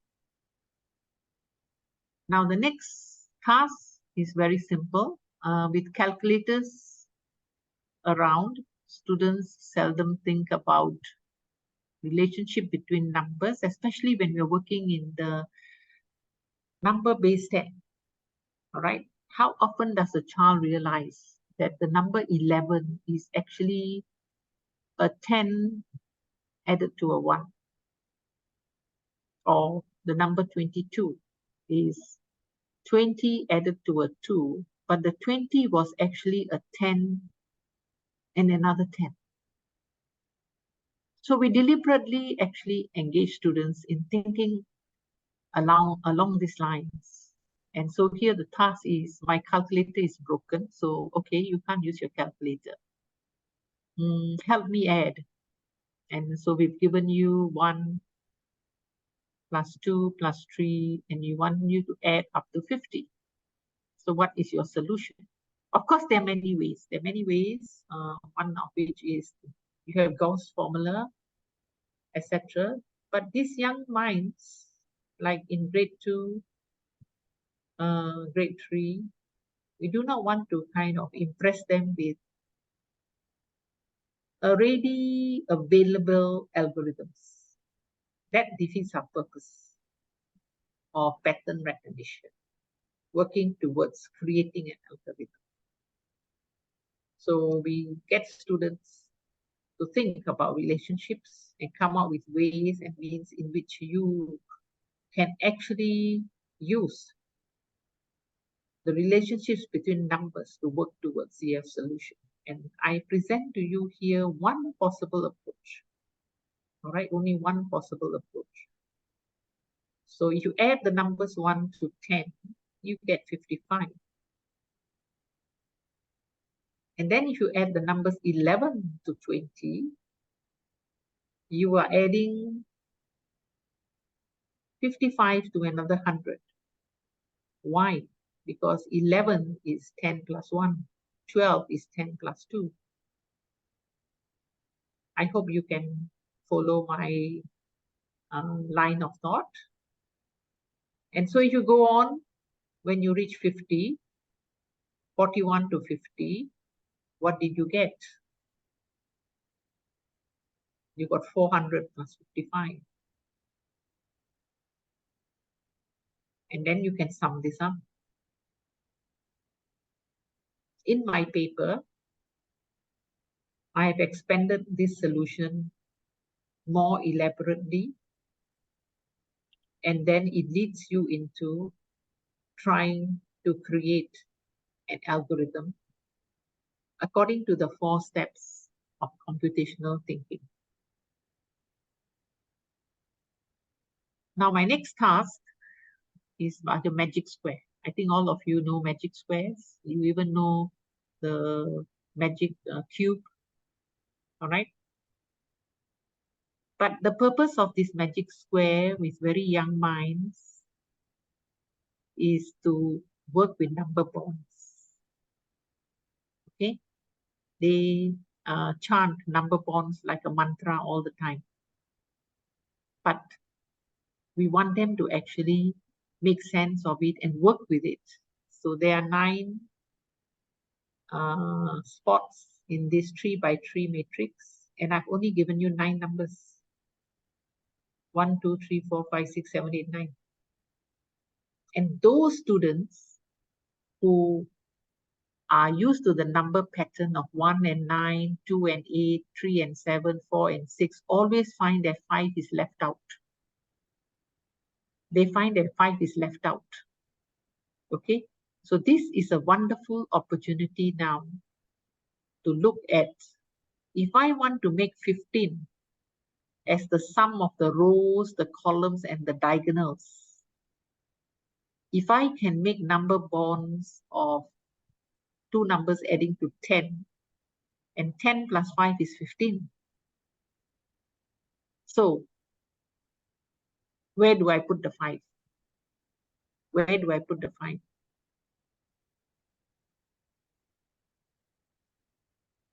So you don't want to work with students who have already done this number pattern of this magic square over and over again, because many of them are routinized and they have done it without much thinking. But you want to do this with young minds who have not been familiarized with this to that extent, but allowing them to actually harness properties of numbers, relationships, and make patterns. Right. So again, in my paper, I have elaborated the solution extensively as to how we can take the students through this journey of working with this number pattern. Now, I want to return back to the theme of your conference. The theme of your conference is implementation of teaching and learning mathematics in the era of independent curriculum. When I first read your theme, I was a bit worried. My interpretation of independent curriculum was like, no, you can't do that. But then I unpacked the curriculum into what I would say, just the canonical part of it is like, okay, what is available in terms of documents and what is written? What do you teach in grade 1, 2, 3, 4 in terms of number, etc.? And I saw that across many countries that is the same.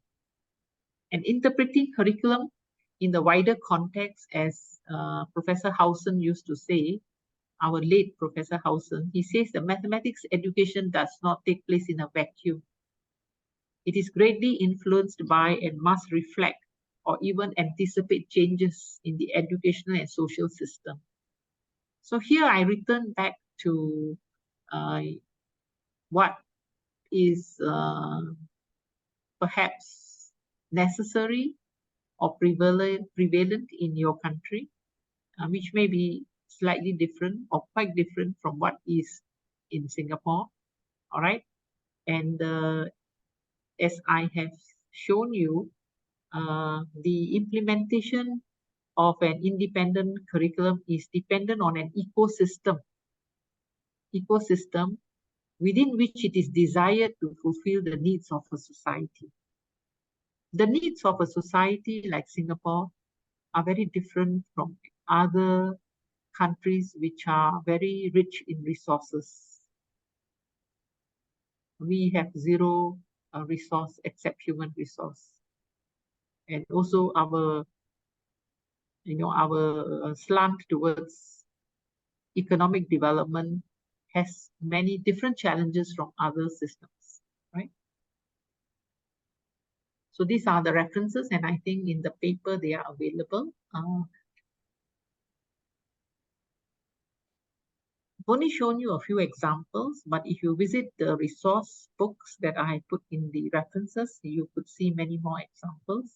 And I thank you for this opportunity to make my small contribution towards your conference. I hope you enjoyed those 6 questions that I shared with you.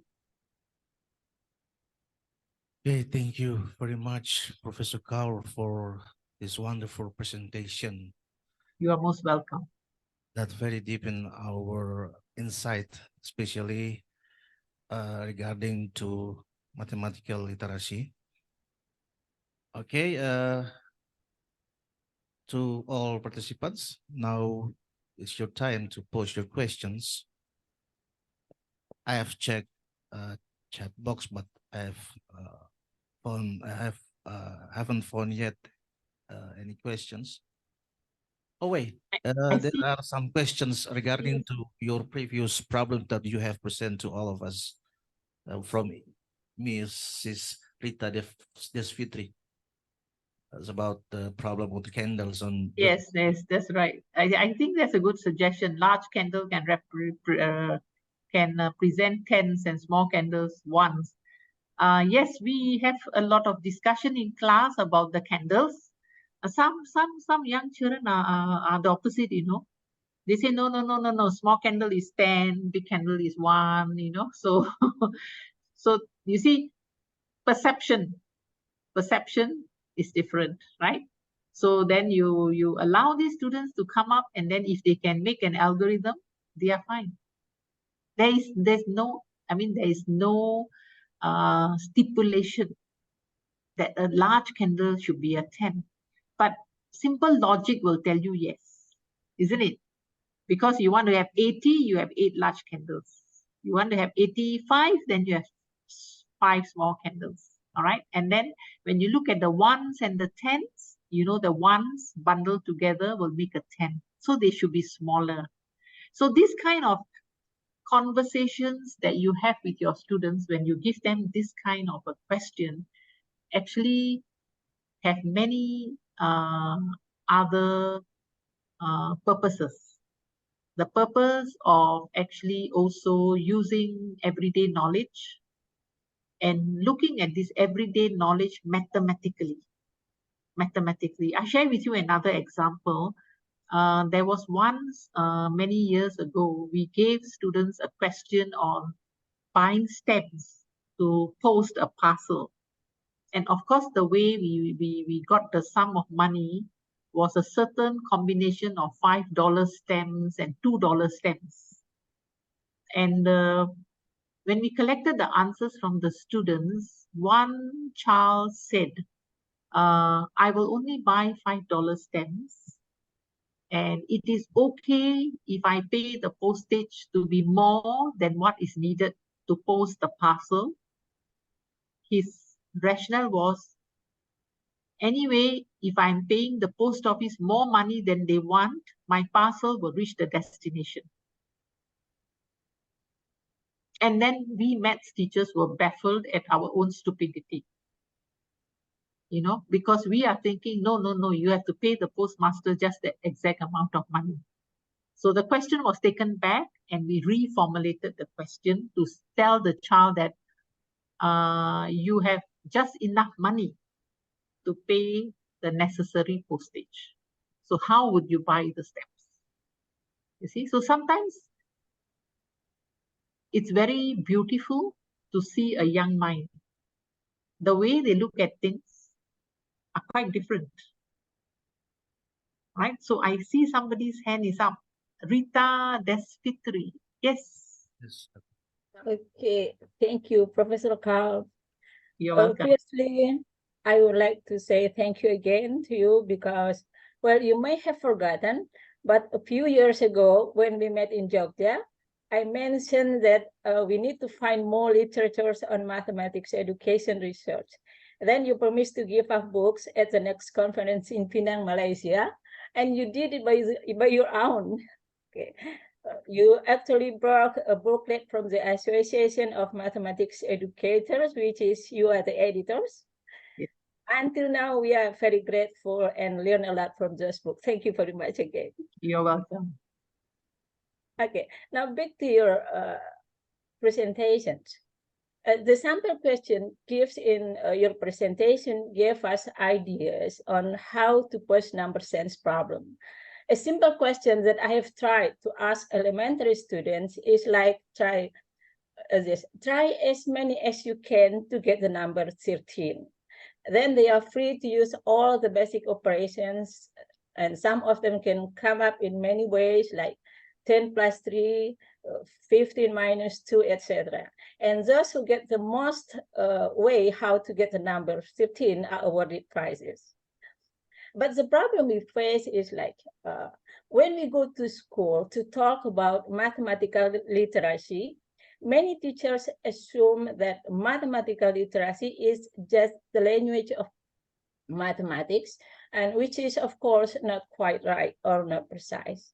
Now, how to explain or define with examples in precise communicative mathematical language what mathematical literacy is, so that the meaning of mathematical literacy is well understood by the general public. Thank you. Okay, I will ask you to do a very simple experiment. Okay, so you go to the supermarket. Okay. Every packaging now has some information on it. Okay. In terms of energy, fat, calories, etc. Any bottle of medicine has also got some information on it. So if you want to work with your teachers, right? Okay, don't work with the students first, just work with your teachers. You bring all these things there and you say, okay, I will label, or I will say my student is mathematically literate if my student can understand these mathematical instructions. All right. There is one PISA question that was used many years ago, I think. It was about a bottle of medicine, and the medicine had to be given according to the weight of a child. If the weight of a child was within a certain range, the dosage was specified. If the weight was in another range, another dosage was specified. So the students, these are 15-year-olds, these are 15-year-old students, they were asked, what would the dosage be? Now, there are many children in our classrooms who can multiply, divide, add, subtract. They can do all these computations. But yet, when we put them in a situation where they have to use mathematical knowledge to make sense of something, they can't. Why? As you saw through my examples I shared with you just now, every example, especially the first three, have a context. That means they are put in some situation in which maybe the child will be later on. And that's important. So in our maths classrooms, okay, we have naked questions. Remember what are naked questions? They are just things like find something, evaluate something, all right? We do that, yes, we do work with that because we have to develop procedural fluency. We have to get students to practice procedures and computations, etc. But that, to me, today should be 30% of the work. 30% of the work. Okay? Another 30% or 40% should be problem solving. I give you a problem. Now, let's use what we know. How do we do? Because as I think Professor Roth has said, a problem is a situation, according to Professor Schoenfield, one where you don't know how to do it, but you know all the mathematics. So what do you need? You need to make a plan. You need to use some strategies. You need to use your thinking skills. All right? And the other 30% or so of what we do should be mathematical literacy. Straight away, we have to take our students into a situation whereby we tell them, okay, in daily life, this is going to happen. As an adult, future citizen, are you able to actually make sense of this mathematics? Of course, we have this discussion in our classrooms and with our teachers also. Why do we talk about taking a loan from a bank in a primary school? Borrow money and how much interest you pay. The children in the primary school don't have to take a bank loan. Their parents will take. They're too young. But if you talk about buying a pair of running shoes, and the running shoes is $270, quite expensive. And if you tell them, oh, where the money is not available straight away, but can we do something to figure out how long it is going to take before you can actually buy that pair of shoes or something? It will be more relevant. So even in our classrooms, we have a lot of debate with our teachers and discussions about relevance. Would it make sense? You know, and all these aspects are important for mathematical literacy, as I can share with you. Now with computational thinking coming in, there is also a push towards machines replacing human beings. All right, a very naive way of looking at it is, oh, the machine will do the work. But people don't realize that human beings have to give instructions to the machine. And to give instructions to the machine, you yourself have to adopt a manner of thinking that you can arrive at an algorithm. It's not like guess and check, you know, let's try this, let's try that. No, when I have an algorithm, it means it's going to work and I've tested it. You see, so this is the latest thing that we are trying to work with in our primary school teachers and get them to work with students. And we found that the one thing that we can actually push very hard is pattern recognition. Okay, number patterns are there in abundance, but we want them to recognize the pattern. And if you read my paper, I've actually expanded quite a lot on that sum of numbers 1 to 50. You know, saying that, okay, if we add 1 to 100, and then can we see patterns of 1 to 50, 1 to 60, you know, and all these patterns will lead the child to say, maybe I don't care how many numbers I'm going to add, but it is going to be like this. You see, so I can write a general form. All right. Thank you, Rita. I really love your questions. Okay, thank you. So you said that show them the more relationship between what is happening and the mathematical context. Yeah, I think so. Okay, thank you very much. I think Indonesia is so rich. Okay, thank you very much, Professor Kak.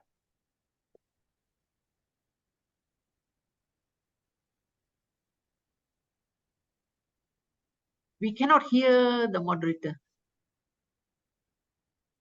Okay. Can you hear me now, Professor? Yes, I can hear you better. Yes. Okay. Thank you very much, Dr. Rita Desfitri, for your question. Now I give more opportunity to other participants to pose your questions. This is a better chance for us to gain more knowledge from Professor Kaur, you know, so I hope we can pose many questions as much as possible.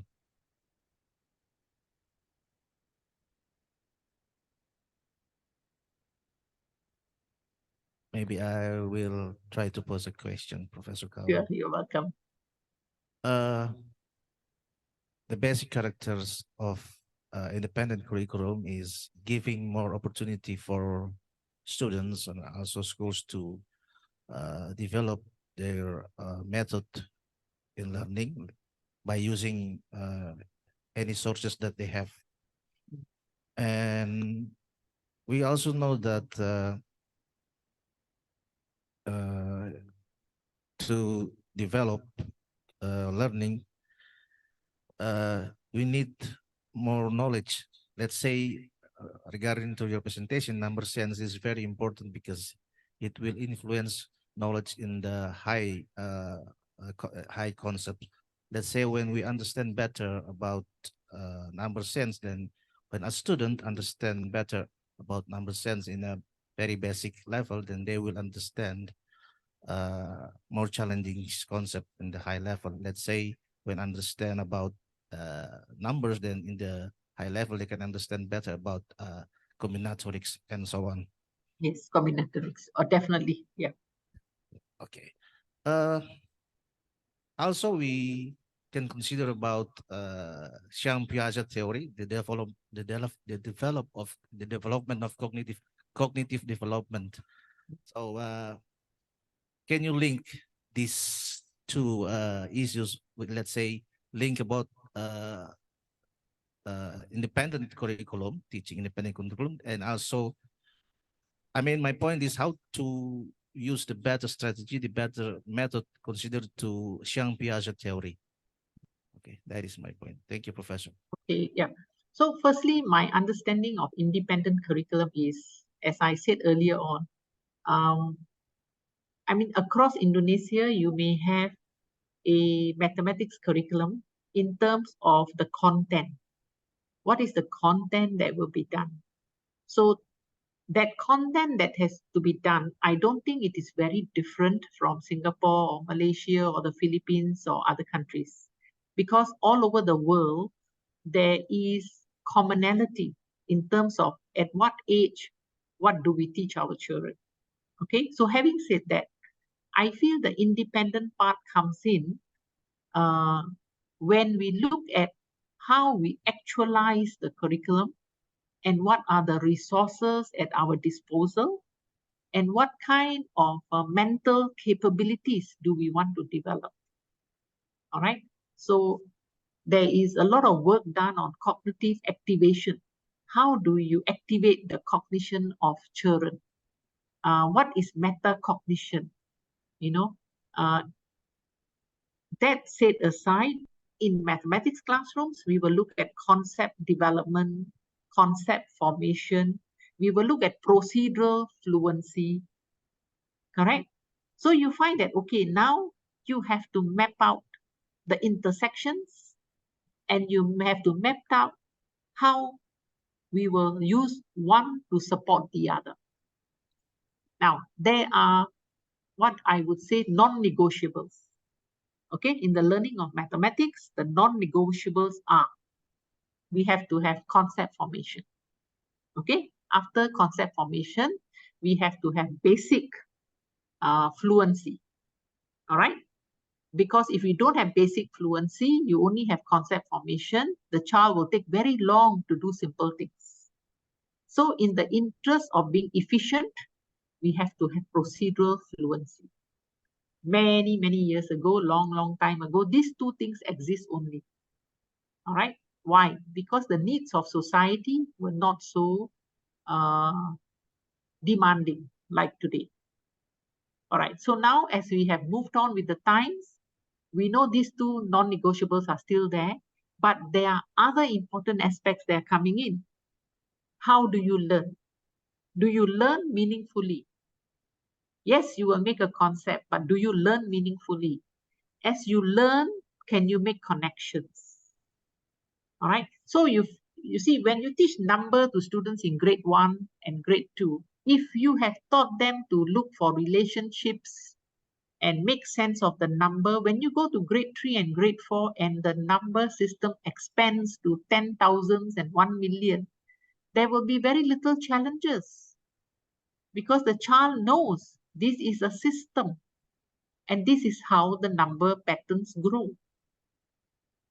At the same time, if the teacher has been doing all along mathematical literacy, the child will also realize where these numbers are going to impact their lives and what they need to know or they have been doing comfortably.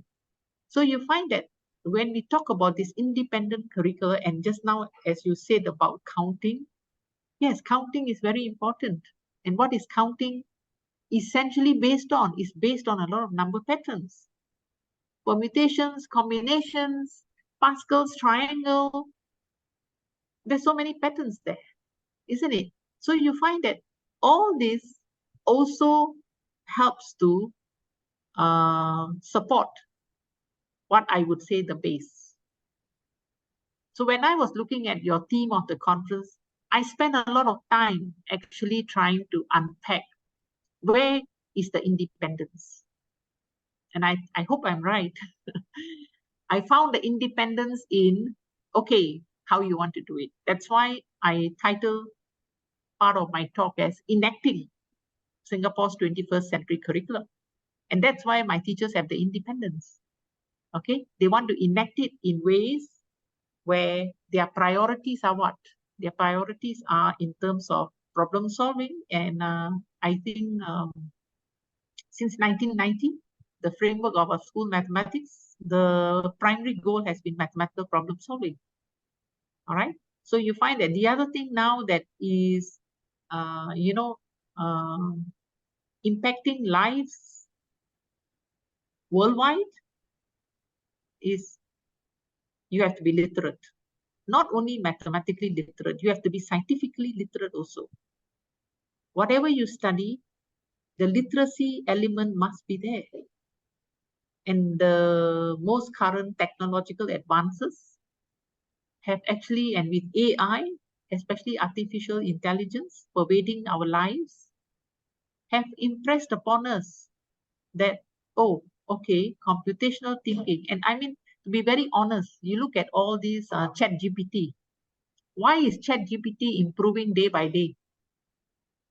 It is improving day by day because its pattern recognition is getting better. As more data is being input into their base, their engines are able to recognize more patterns. And therefore, when you ask a question now to ChatGPT, the answer is more robust and more substantial. However, having said that, we have run many sessions of ChatGPT and we realized that we still need to check for validity because the machine cannot validate. See? So these are, my thoughts about your very wonderful theme of the conference, centered on independent curriculum. Thank you very much, Professor Kaur. Okay, is there any questions? Okay.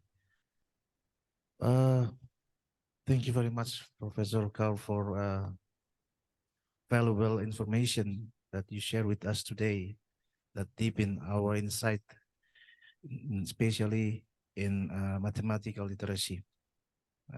Welcome. Hopefully look forward to see you in other occasions, and maybe I will give you 2 minutes for closing statement. Okay, my closing statement. Okay, so to my dear colleagues in Indonesia, I think as an ASEAN economy, we have common goals in life, and one of which is, also a priority for Singaporeans now is to share a lot of knowledge amongst ASEAN member countries. So I've been actually very touched and privileged this morning to share with you some of our thinking and what is actually current in our classrooms. Having said that, I think a sharing like this will make you sometimes feel that everything is doable because I'm showing them to you, and and you feel that, wow, it can be done. But that's not really the case, because we have to go into the classroom and try, and then when we try and we work with the teachers, we understand the challenges the teachers are facing, and together when we address the challenges with the teachers, we make our first step towards some progress. So it is actually a journey, and I would strongly urge you to partake this journey and progress at a pace that is, I think, most comfortable for everybody, the teachers, yourself, your students. And having said that, this journey never ends. I've been at NIE for the last 34 years, and my journey is still ongoing because every day brings new challenges and new learnings, which actually is a source of inspiration for me and my friends and all of you too. So thank you very much again. Okay, thank you very much, Professor Kaur. Before move to next keynote speakers, we want to share your certificate of appreciation.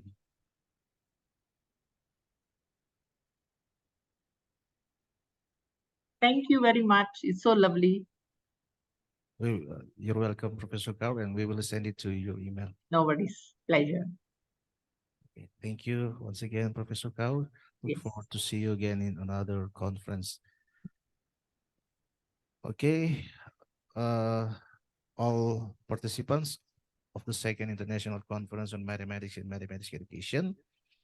Now we continue to the third keynote speakers, Associate Professor Dr. Crystal Taylor from the Ohio State University. Do we have Professor Taylor? Okay.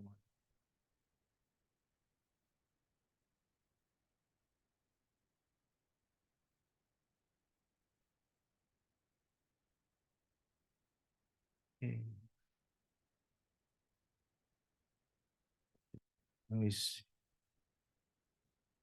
she hasn't joined yet on this Zoom meeting.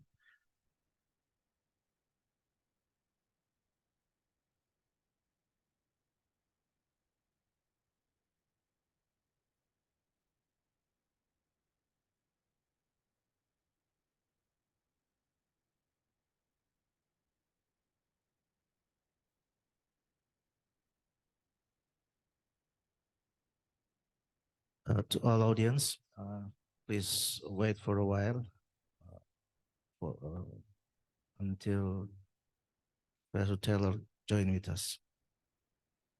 I leave it back to the committee maybe for, oh, okay.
betah putus pusai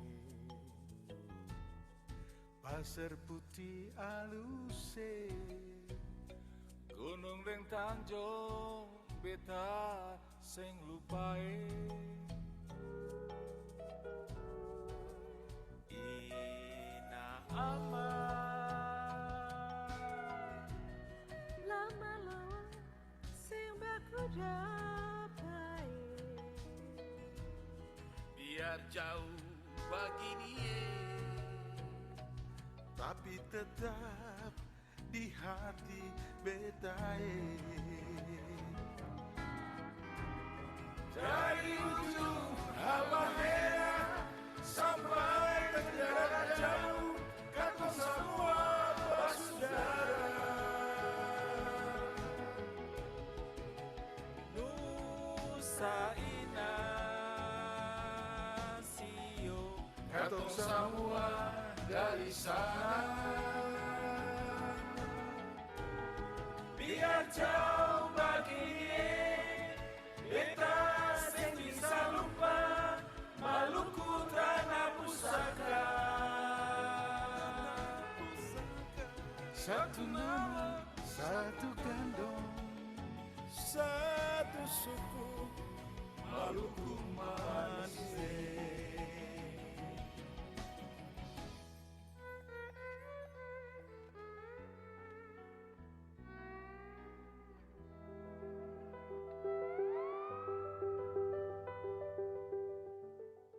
Sukses bukanlah kebetulan. Sukses terbentuk dari kerja keras, ketekunan, pembelajaran, pengorbanan yang dilakukan dengan keberanian bermimpi dan berkemauan keras.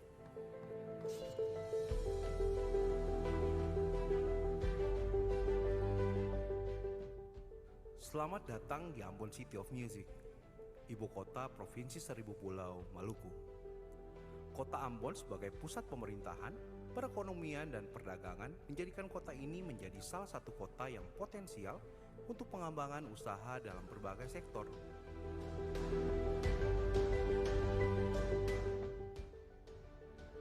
Faktor inilah yang menjadi salah satu landasan pemikiran Universitas Pattimura terus mengembangkan diri dan berbenah menjadi perguruan tinggi negeri Badan Layanan Umum dalam meningkatkan pelayanan dan pengelolaan aset sebagai sumber pendapatan universitas.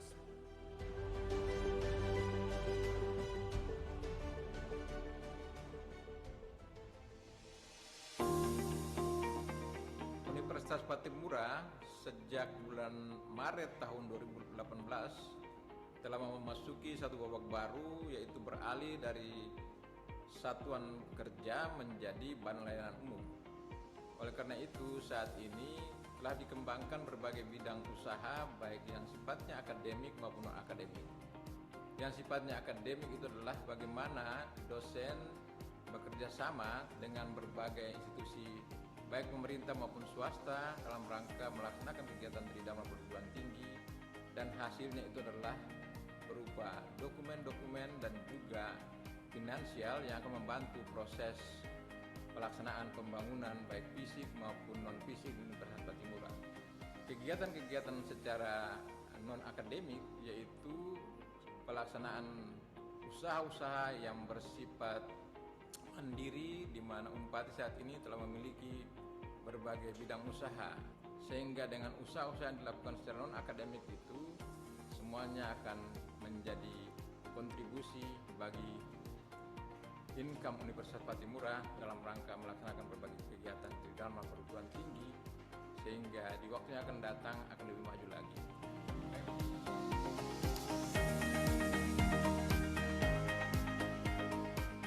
Sebagai universitas yang berbadan layanan umum, Universitas Pattimura mengembangkan usaha bisnis non-akademik dan juga akademik.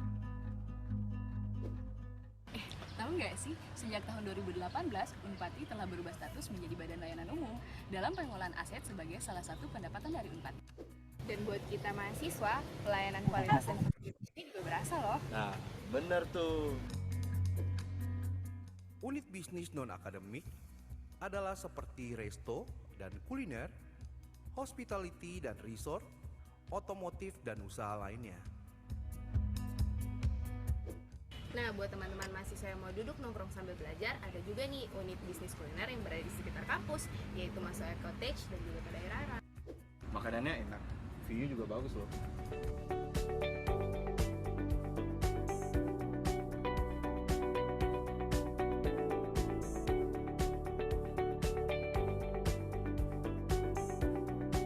Nah ini dia nih, salah satu unit bisnis yang ada di Unpatti.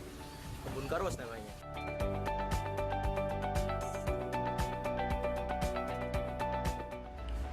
Sambil nunggu mobilnya dicuci, kita bisa santai loh di salah satu unit bisnis kuliner milik Unpatti yang lokasinya ada di samping tempat cuci mobilnya.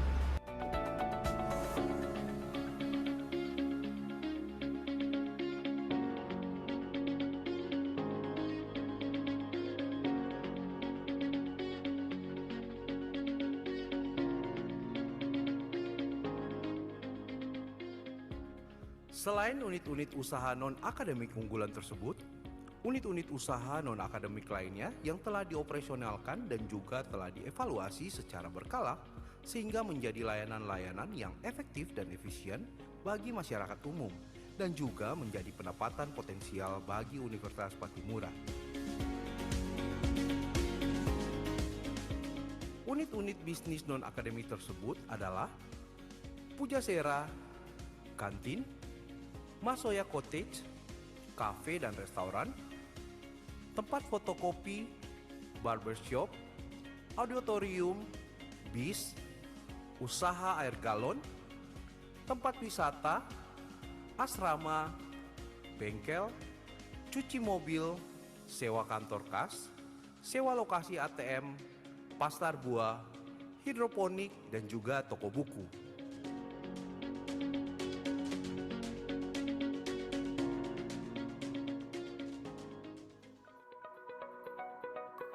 Dengan didukung fasilitas-fasilitas laboratorium dan juga penelitian-penelitian yang dimiliki dan juga telah dicapai oleh Universitas Pattimura di masing-masing fakultas, kemudian dapat dimanfaatkan secara maksimal dan efektif guna menjalankan usaha akademik sebagai operasional dari BLU atau Badan Layanan Umum.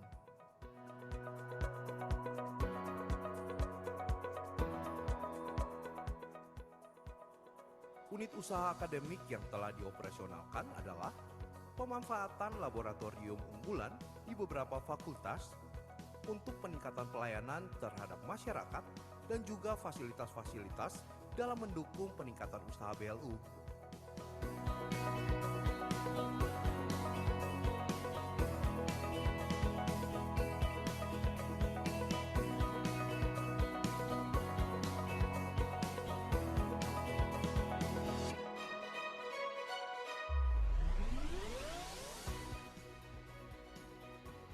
Dalam memaksimalkan unit usaha BLU Universitas Pattimura, langkah-langkah dalam melayani kebutuhan masyarakat pun telah ditetapkan atau dioperasionalkan dengan tujuan meningkatkan pelayanan dan pengabdian terhadap masyarakat, khususnya masyarakat di Maluku.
all participants.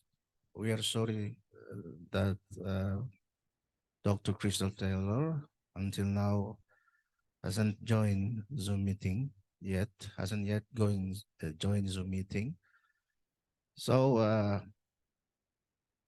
we will take a break for 1.5 hours, and we will continue in 2 p.m. Eastern Indonesia time in parallel session. Okay. Thank you very much.